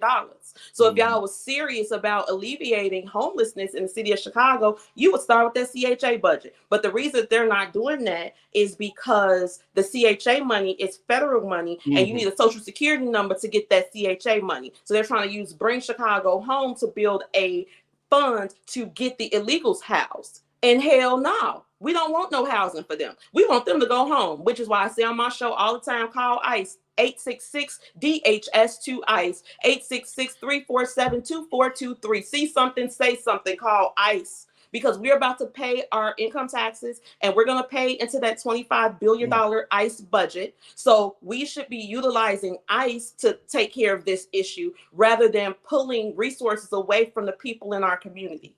You understand? Like that first $51 million, that was an opioid settlement money. They were supposed to use that money to build rehabs and build, dry houses, the stuff that we need. And what really pissed me off about that, and I talked about this on the show Sunday too, a lady down the street from me, Wanda daughter, Amarie, her and Amarie, and they building, they've been down there since as long as we have. We call each other cuz. That's how long we've been neighbors. So they're in the living room doing a little tic-tac dance, and Amarie, oh, I'm sorry, you said what's the number again? 866-347-2423. 866-DHS, the number 2, ICE, ICE. See something, say something. Okay, roll it back to Wanda. So Wanda and her baby in the living room doing their thing. Wanda say she heard us crash. Then she saw her baby grab her neck, and the baby fell on the floor. She say, what, girl, what's wrong with you? And a pool of blood formed around the little girl. She got shot in her living room and murdered. So I'm on the Chi-Town mugshot page because I always want to see who got locked up. And I saw Wanda's picture, her mugshot. Wanda standing there, high. She got on the little girl rest in peace t-shirt, but it's been washed so many times that it's faded. And she got hit with a possession charge. We needed that money here in Austin for Wanda. You see what I'm saying? How did Wanda and all of her problems get pushed to the back burner for these illegals?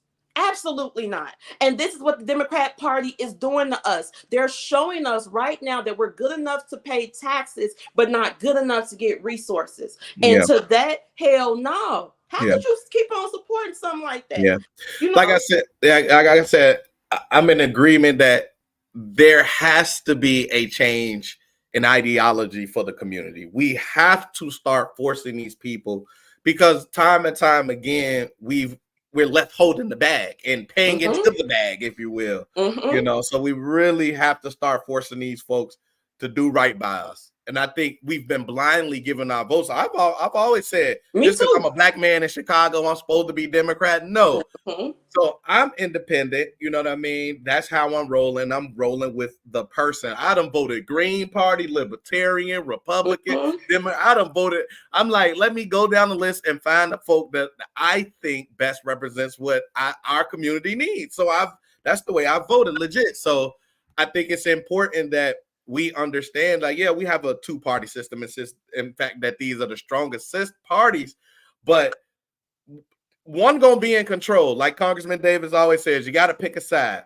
I'm picking the side that makes the most sense for us, but at the same time, though, I got to vote, so I'm gonna vote a person. You know what I mean? And that's why I say I'm a MAGA Republican. I'm not here for Mhm. Mitch McConnell. I'm not here for, all them other people. Donald Trump brought me to this tent. This is why I'm so down with Trump. Trump brought me to his house and told me how great I was as a sitting president. You understand? Like, that is an experience. Let me put it in a different perspective. Barack Obama ain't never had no Young Black Leadership Summit. Joe Biden ain't never had no Young Black Leadership Summit, but Trump had 3.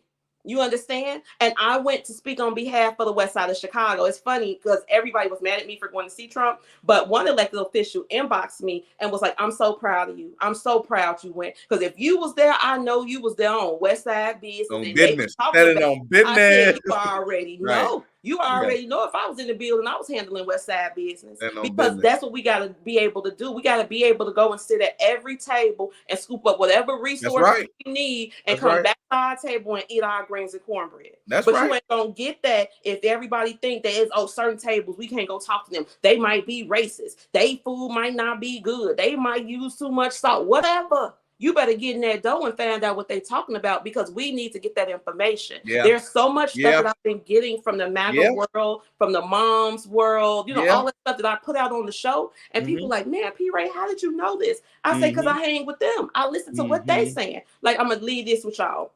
Did you know that in the state of Illinois, a 10-year-old girl can go to Cook County Hospital and get an abortion for free and ain't nobody going to call her mama? Nobody gonna call her mama. And then if she come home and she gets sick or she be bleeding, then it's gonna be up to the mama to pay the medical bills. But ain't nobody gonna call the mama to tell them that they've been digging in her womb for free. You see what I'm saying? So when I put that out to the VON audience, they like, oh my God, you know what I'm saying? But I wouldn't have known that if I was not talking to people who are supporting life. You see what I'm saying? Like, I also hate that the Democrats put so much of their political capital into abortion when we know for a fact that abortion started out and still is a form of Negro genocide. This is what Margaret Sanger said out of her own mouth. And the Democrats have been pushing that on us from the beginning. So when people talk about, oh, the Republicans are saying they want to get rid of abortion, I said, thank you. Somebody got to do something about the genocide. I mean, damn. The unfortunate is that the most Black babies are killed by abortion clinics. Because they've normalized it in our society so much, which is why I like the little mamas like Glorilla. I love me some Gloria Hallelujah Woods. In the FNF video, when they were doing their thing in the parking lot, she had her pregnant friend there. Remember the pregnant girl was there and they was dancing and twerking with her? Glorilla put fertility and femininity back into the mainstream. So after Glow had her girls out there, then Summer Walker was showing her belly, then you had Cardi showing her belly, then you had Rihanna sharing her belly, then you got Sexy Red who just had a baby with Drake. I mean, you know what I'm saying? They with Drake. Yeah, you know what I'm saying? They're all pushing. So people are saying, oh, these girls are so ghetto and they're so ratchet and they're pushing all this. I said, no, they're pushing womanhood. They're talking about something that only women can do when only women get together, and they're celebrating things that happen magically with women. The Democrats don't want us to see that.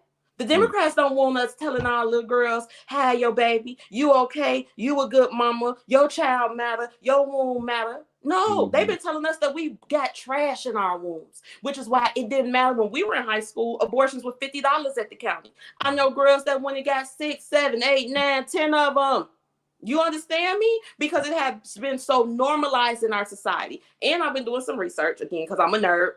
I'm an extroverted nerd. That's why I'm always talking about my findings. But there is a study that's on Google Scholar. You can look it up, where they have actually linked abortion to poor outcomes for future children. You see what I'm saying? They don't tell you what can happen to your future babies if this happens. But the research is there, but they're not promoting it. Because again, the goal is to stop Black births because they've never liked us. Their goal has always been to control and eliminate us. And it's disgusting that the Democrats believe that the only way that they can come talk to Black women is to frame it in abortion as if that's all we are. You know, a bunch of sexually loose women who have to have their wombs controlled instead of being taxpayers, instead of being mothers, instead of being homeowners, instead of being renters, instead of being people who are looking for economic mobility. They don't talk to us about those things, but the Republicans do, because Republicans see us as people. The Democrats see us as a charity. And I ain't nobody charity, and you're not either. I receive that. So I only got one last question, and then we're gonna wrap up. I'm gonna throw you on the big screen and you can talk your shit. So Okay. last question. Looking ahead, what are your hopes and expectations for the political future of the West Side of Chicago and the broader political landscape? My hopes are that our political esteem rises tremendously, that our national esteem rises. The Negro is American as sweet potato pie. Now we say American is apple pie. Now our pie is sweet potato, and it's 100% American. So as we get our esteem up, we're going to be able to hold our elected officials much more accountable.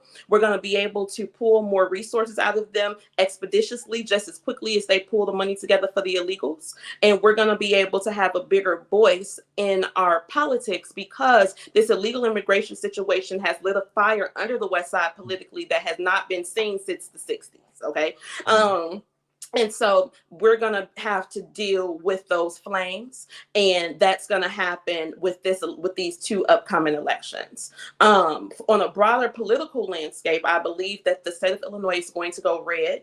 I believe that the country overall is going to go red, not necessarily because they want to align themselves with the Republican platform, but as a protest against the open border. The open border has been, like I said, a gift to the conservative movement, because now we don't even have to go too deep into it. Because again, hablas español, you know what I'm saying? Or I tell people sometimes, hey Joe, give me $1,000. $1,000? What? I said, you just gave it to the illegals? Nah, you know what I'm saying? They didn't even ask you. At least I asked you before, you know what I'm saying, before you gave me the money. So I think that our sense of nationalism is going to come together. I think that as a people, not just the Negro people, but as American people, we're going to be more together. Now, I'm on VON. VON is Black.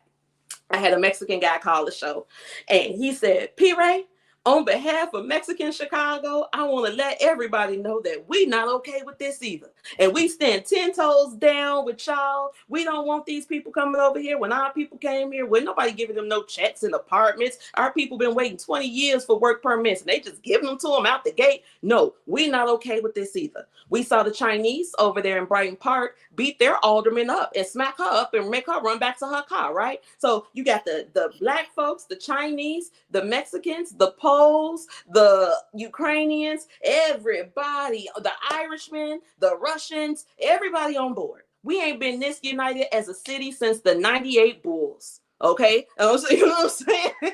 Straight up. We ain't been this united. But now we are. And I want to give a shout out to Mayor Brandon Johnson, because he's the great uniter. He was able to unite us all together against him. So thank you to Brandon. Thank you to the progressive movement. Thank you to all these people who sold all these dreams to the people, because now we know that y'all lying and we don't want to hear it no more. And I got something else better to talk about. So I hope they're listening to me, and we about to move on. It's time to go. Man, I hear that. Now I want to go find somebody that is on the opposite spectrum so I can have a similar conversation, because I think this is great. Like Miss Boxton said, this is a great conversation, because one of the things that we don't do in our community enough is just have conversation. I hate the fact that you cannot be conservative Republican and have a conversation with a Democrat and be able to come to some common agreement around the things that affect our community. But that's crazy. That be the Democrats, though. That's what I'm saying. They want to fight. They want to call you out your name. They want to try to belittle you. Yes, ma'am. It's a call-in show. They want to try to belittle you. They want to try to do everything that they can to affect you emotionally, because again, these are emotional people. So they want to try to get to your feelings and hurt your feelings, and then bully you back to their team. I'm a bully slayer, honey. I'm from the West Side of Chicago. You can't hurt my feelings. You understand? But that's their goal. And if you don't align yourself with them, then they want to terrorize you and do all kinds of stuff. Every day I wake up to 30, 40, 50 alerts on Twitter where people, trying to hurt my feelings. But you can't, because I'm on Negro business. I'm on West Side business. And nothing that anybody can say out of their mouth or type real hard in their phones is going to throw me off track.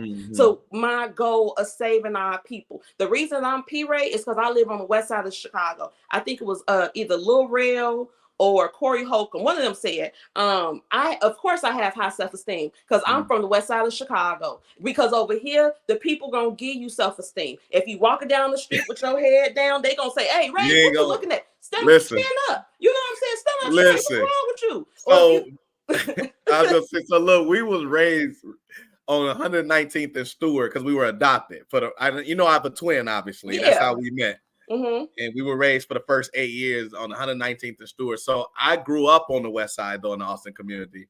And we lived 5400 West Fulton when we was going to Austin High School. And we used to just like move out the way of folks. Like if people were on the sidewalk and we walk in the grass, so they start calling us grass twins. And then the guys start getting with us like, bro, why y'all doing that? Mm-hmm. Say excuse me, like walk on the sidewalk. Like they were really getting on top of us, like, nah, y'all can't be doing it like this though. They gave you confidence. That's what I'm saying. It's so much confidence that you get out here on these streets. Yeah. And the people love you and take care of you. My little brother is a nerd. I'm a nerd, but Patrick like a nerd. He has little glasses and all that kind of stuff. The people call him the professor. Okay. Mm-hmm. And Patrick was able to move freely on these west side streets. Ain't nobody jumped on him, tried to take his money, push him down, none of that, because they respected him as the professor, right? Mm-hmm. Or my cousin. We've been here for a long time. My uncle was a gang member who got murdered over here. Mm-hmm. So my grandma told him, this his son, don't bother him. I don't want no drama. We already gave y'all one body. So when the guys over here were recruiting their group into, what they got going on, my cousin said that the guy told him, hey, Joe, come sit next to me.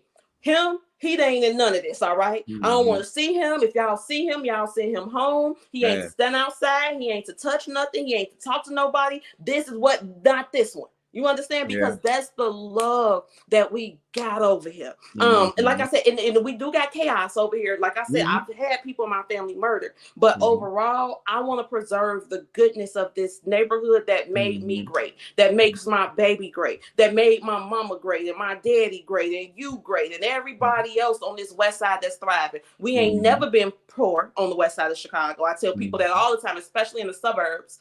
They're like, oh, well, you don't have to live over there. Isn't that an impoverished area and you have a good job? I told them we ain't never been broke. Actually, we moved to the west side as a step up economically when our people moved from North Lawndale. Our people came over here and bought buildings. We've always been a community of homeowners that have to deal with an unchecked criminal element. And even that unchecked criminal element is wrapped in Democrat policies. You see what I'm saying? So we're being seen as nothing less than because of policy failure, not because we're a bunch of broke nothings. And I'm gonna lead this point with this.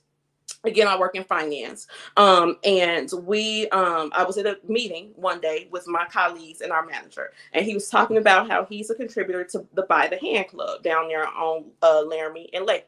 And he's standing up there in front of the group, and the Austin community, I'm over there, and it's nothing. It's a food desert, and the kids are all hungry and starving, and the families are barely making it. And this is why people like me go over there and contribute, because we want to help these people. So, I raised my hand to me. I told him, now that's enough.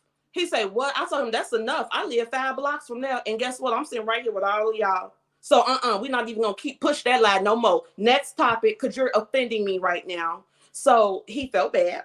And he took me to lunch. So at lunch, he was like, I went over there and I saw that they didn't even have a McDonald's there. They didn't even have a Starbucks. I told him that means you didn't go far, because 4 blocks north of the By the Hand Club is a McDonald's. It's an African themed McDonald's. If you went in there, you saw beautiful African artifacts and glass cases while you ordered your Big Mac. Or we don't have a Starbucks, but we got locally owned places because we support local businesses. Our neighborhood is not valued on whether or not we have these commercial entities in it, but that's what they believe about us. He told me we tore down that liquor store on Laramie and made it an open air open market. Yeah, the food market. Because that area was a food desert, and we wanted to make sure that the people could get food. I told him, did you think that we weren't eating before y'all came over there and put fruit on the tables? Ain't nobody hungry over there. We eating what we want to eat every single day on the west side. Ain't nobody hungry. And even if you got a mama who's selling y'all stamps and y'all hungry, you still can go to somebody else's house. That mama gonna feed you well with the rest of her kids, because we understand the trauma that our people are going through, and we're able to take care of each other. So what we need you to do is use your white male political capital to save us from these democratic failures, rather than you coming over here giving these money to these white liberal organizations who are lying to you and telling you that we ain't nothing in order to elevate themselves above us. They ain't never been better than us, ever. I'm of the perspective, just give us the resource and get out the way. Black people do that because they think that we're incapable of taking care of ourselves, and agreed. that's racism. Agreed. I don't disagree with that point at all. We got a couple comments, but then I'm gonna go ahead and wrap it on up and throw you on the big screen. Get this fool off the screen. He would never say that to my face. Again, swipe. Those were the last comments. Oh, anyways. look, hey Joe, check it out. I'm gonna tell you this, because sometimes tone gets mixed up. We're gonna start doing Chicago Red meetings every Thursday at 5834 West Augusta, 5834 West Augusta. Well, hold on. I can go ahead and just give you the big screen. Oh no, but I mentioned all that to say, you want to do, okay. When you not yet. I mean, before you do that, but if you got any questions, comments, or concerns about what we're doing, pull up and ask some questions. You understand? But all this auntie ruckus and woo woo woo, I bet you ain't got more money than me. I bet the president ain't never sent for you. Ain't nobody ever asked you to come and speak on behalf of our people. So don't try to throw me off or emotionally harm me off of my focus and what I got going on. That's all I ask. Again, leave me alone. If you don't agree with me, fine, but leave me alone. I restate the time, address, and all that good stuff because I cut into that. Okay, so Chicago Red.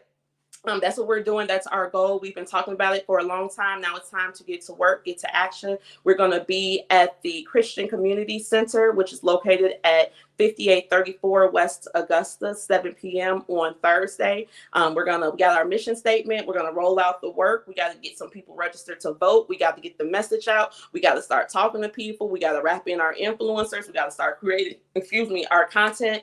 This is a serious matter, a serious time to get some serious things done. So if you're serious, come see us Thursday night again on Augusta and Monitor. It's just a little church there. You will see, find some parking on Augusta or on the side streets, but come out and see what we're talking about. Every Thursday or just this upcoming Thursday? So I want to do it every Thursday, but the Thursday the 29th, WVON is having a host mixer, like meet and greet at DuSable. So I'm going to go to that on the 29th. So I'm going to have someone else run that meeting for me on the 29th. But our goal is to start doing this consistently so that people can start coming and getting action items. The way that you pull people into a movement is not just by telling them, but you have to give them an action item, something to produce so that they feel like they have buy-in into the movement as well. Yeah, absolutely. I feel like there's a lot more that could be said. And it's like, as time is study going on, we actually getting more and more eyes. So we got eyes from the Twitter, from the YouTube. Oh, wow. Facebook. Follow me on Twitter too. Yeah. It's PRae. Well, hold on. That's what I'm saying. Now at this point, so I'm going to go ahead and big screen you. Listen, say whatever you like to say, plug in all your plugins. Okay. Continue to let them know where you're from and how you got house self-esteem. Do all of that. And I'm gonna go ahead and give you the big screen. Thank you, love. Okay, so again, I am PRae of the Austin community, west side of Chicago, born, raised, bred. I am the daughter of Ray Easley. Look up my daddy. We do this in real life. I was raised to do this. I was raised politically, not only by my father, but by the elected officials as well, which is why I'm able to look at the policies and see that this is not working for us. We deserve better. Our people picked a whole lot of cotton in this country for us to thrive and enjoy this country and its sovereignty as our birthright. We must get away from people who are telling us that we do not belong in this country. We must get away from people who victimize villains to the detriment of our safety. We must get away from people who want to sterilize our daughters and sons through chemical abortions and hormones without parents being aware. We have to get rid of a people who has allowed the Black reading literacy rate to go down to 8% in the city of Chicago. We have to get away from people who believe that it's okay for us to give tax dollars to people who chose to pay a criminal organization to traffic them into the United States of America, and then we give them money to reward them for their actions. That is criminality, and that's not who we are, you all. We come from great people. Our people worked very hard to get this country together, and they worked hard to give us morals and common sense. We are Chicago Public School graduates, which means that we can read, write, and count because we were in the schools before CTU turned the schools into social justice spaces. We also have good common sense, and we know when a scam is being ran on us. And right now, a scam is being ran on Black Chicago with the label of progressivism on it. Remember, friends, that progressivism was the most dangerous period for Black people in this country from 1880 to 1965. The progressives used the KKK to terrorize us, and the KKK walked so that Antifa could run. And that's why Antifa came and attempted to burn up our communities during the George Floyd riots. For all of these reasons, we have to get away from them. And I know the prospect of emancipation seems scary to people. People know what they know. They don't want to move on, and that's okay. But just know, trust, and believe. You do not have to accept this. You do have a choice. You don't have to keep going back and forth, arguing, having meetings and roundtables and discussions and committees and all this kind of stuff to address a problem that they do not want to fix.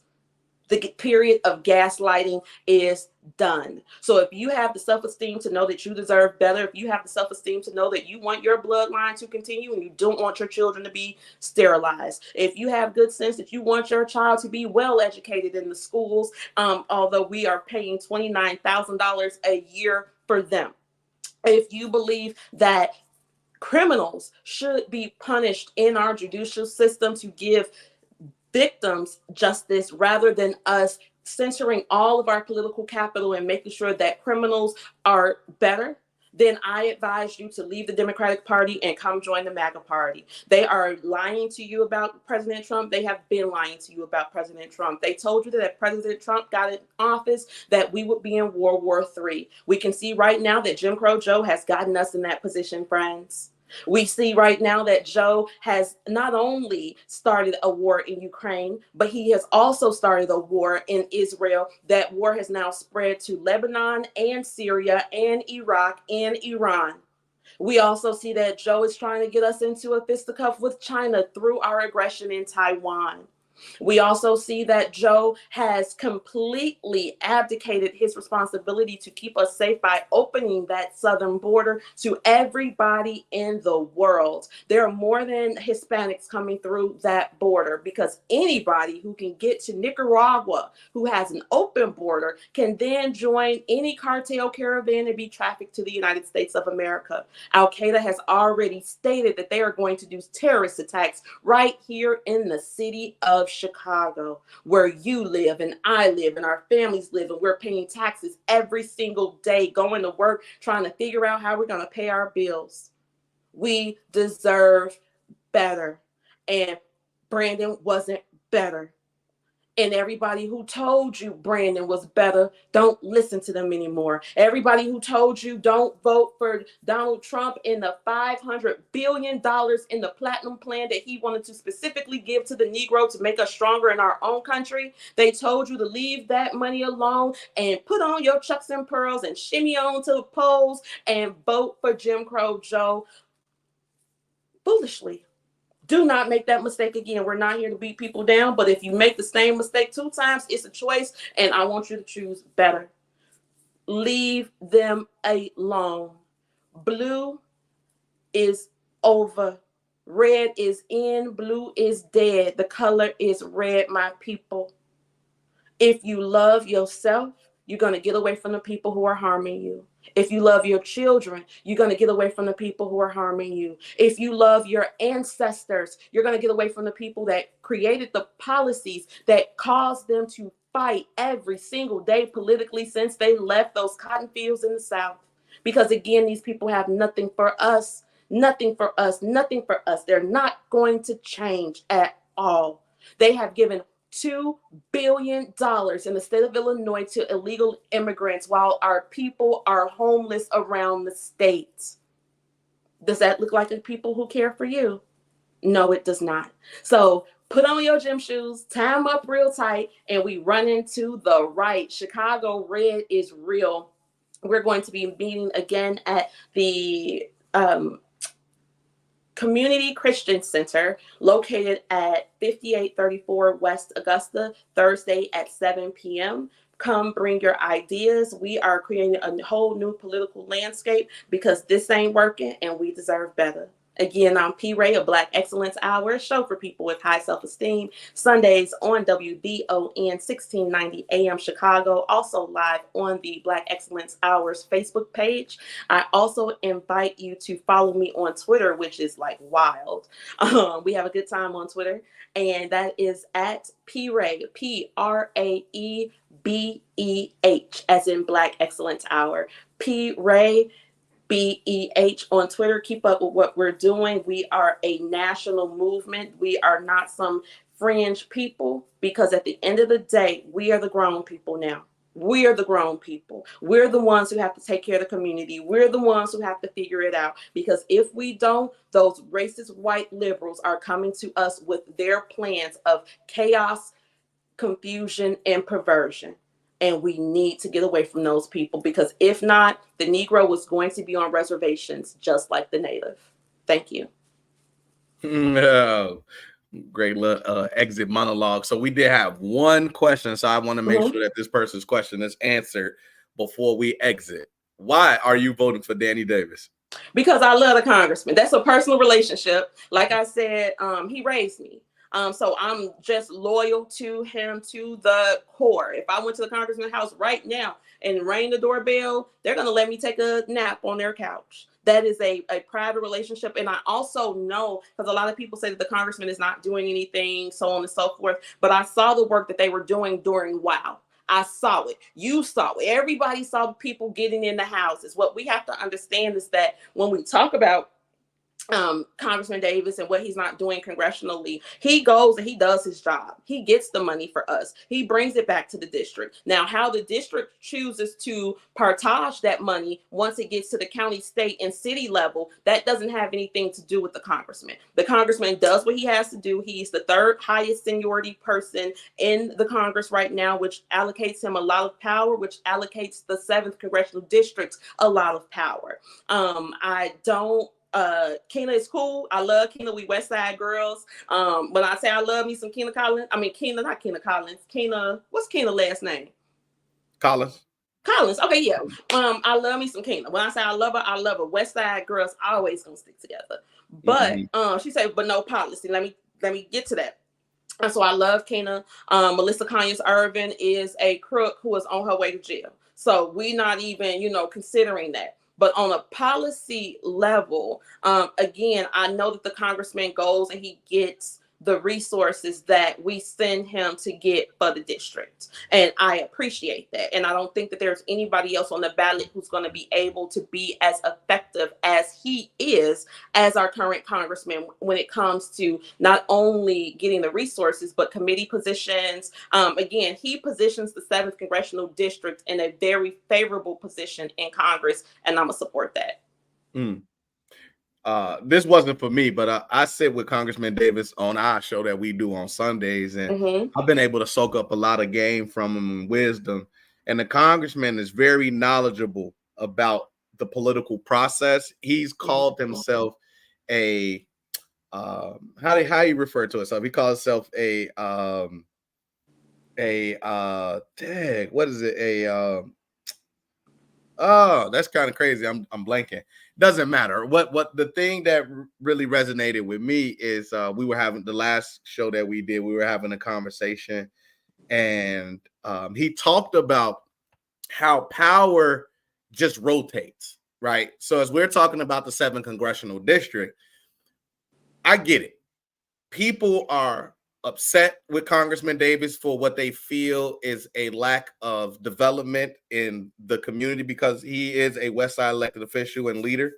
And having the 7th congressional district stretch not only from the West Side to the South Side, but also that financial district means a lot. And that's a lot of power. There's only a handful, 3 or 4 financial districts in the world, and his district actually encompasses one. And not only that, he sits on the most powerful committee, one of the most powerful Ways and Means, in which monies get distributed. So I understand all of that. And the thing that made me realize how powerful he is and how much that position matters to the west side of Chicago is that once he leaves, somebody else is going to take over the positions that he holds, and it's just going to get rotated. So if the next person up is from Iowa, then whatever that district is where they're gonna get our power. Yeah, that's where the power gonna be concentrated. And then the last piece is,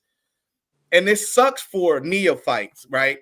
So again, I'm a newly established elected official and would like to continue to go further. Being that I don't have a side, so to speak, might be difficult for me, but hey, it's whatever. We're gonna fight it out. The thing is, when you become an elected official, you don't even understand the role until you about 8 years in, if we're gonna keep it a bean. And then on top of making the relationships that it actually takes to get something done, takes a lot longer than that. And so I think one of the things that is going to be so difficult about understanding is, one, you looking at the age and you're saying, okay, what are you actually doing? What have you done? X, Y, Z. And then you also got to then look at what's coming up under and saying, when he leaves, you close the book on it. You could, I mean, that's just what. Yeah, I mean, there's no other U.S. congressman that's as accessible as him. He's always in the hood. He always hanging out. So people would say to me, like, PRae, what you gonna run for? I'm like, I used to hang out with the congressman. Danny Davis works too hard. I can't do all that. You know what I'm saying? But in the same breath, I know I want to run for school board. So when school board come out, vote for PRae. I am PRae MED. I got a master's of education. Like I told y'all, I founded this big old international school, and I used to teach in the Chicago alternative high schools. So I've taught very, very rich children and very, very poor children. And what I've seen in the similarities between the two is that there is not an expectation for either group to ever go join the workforce. So the academic expectations for them are very low. And they're not getting the effort that they deserve from their teachers. So I want to bring that to CPS. I'm a CPS graduate. I know what we need, and I'm ready to rock. So I want to do the work that needs to be done. But again, I got to jump in and get my turn. But to speaking about the congressman, because again, I'm very careful about what I say about him, because again, I love him. But I'm very disappointed in him, because he can hear the frustrations that we have around this open border, and he's not standing in the well of Congress screaming, close the border, my people are suffering.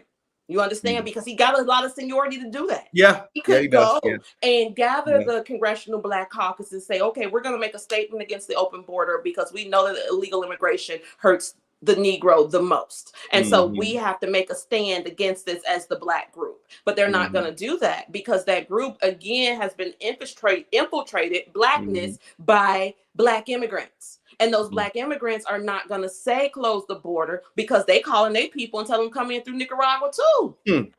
And that's why the Negro must delineate. We must define and delineate so that we can handle the business that we need to handle. And again, that's happening over here on the west side, because all of us Negro people from down south. Yeah. Any further questions? Anybody that's checking in before I go ahead? And I don't think so. Anywho, okay, well, thank y'all for watching. Been a super dope conversation. Again, this was more, I wanted to learn more about you and the position you're taking and how we got here.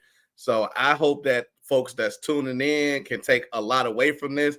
As I mentioned from the beginning, my name is my name everywhere. If you're on that YouTube, which there are a number of folks, if you've yet to subscribe, hit the subscribe button, share the video with somebody, like the video, and comment something that you learned that you did not know before you got here. So it has to be something that you received, not just the my Donnie piece, or they can be mad. It's my Donnie. I ain't never said Donnie. I said mine. You hear me? It's enough to share. You know what I'm saying? But if you don't want them, fine. Don't pick them up. What they got to do with you? That's what makes me so mad. Yeah. That's what makes me so mad, Professor, on the radio. Because I was like, PRae, my Donnie. I said, I ain't never tried to force them on you. I ain't never tried to impose them on you. There you go again, man, in my business and my feelings, because I don't feel like you. Your feelings belong to you. And that's what I want everybody to know. Your feelings belong to you, and guard them. But in the meantime, in between time, we on the mission. So come on and join us. I feel that, man. So listen, I'm gonna just leave it there. Last thing I like to say in closing, man, is class dismissed.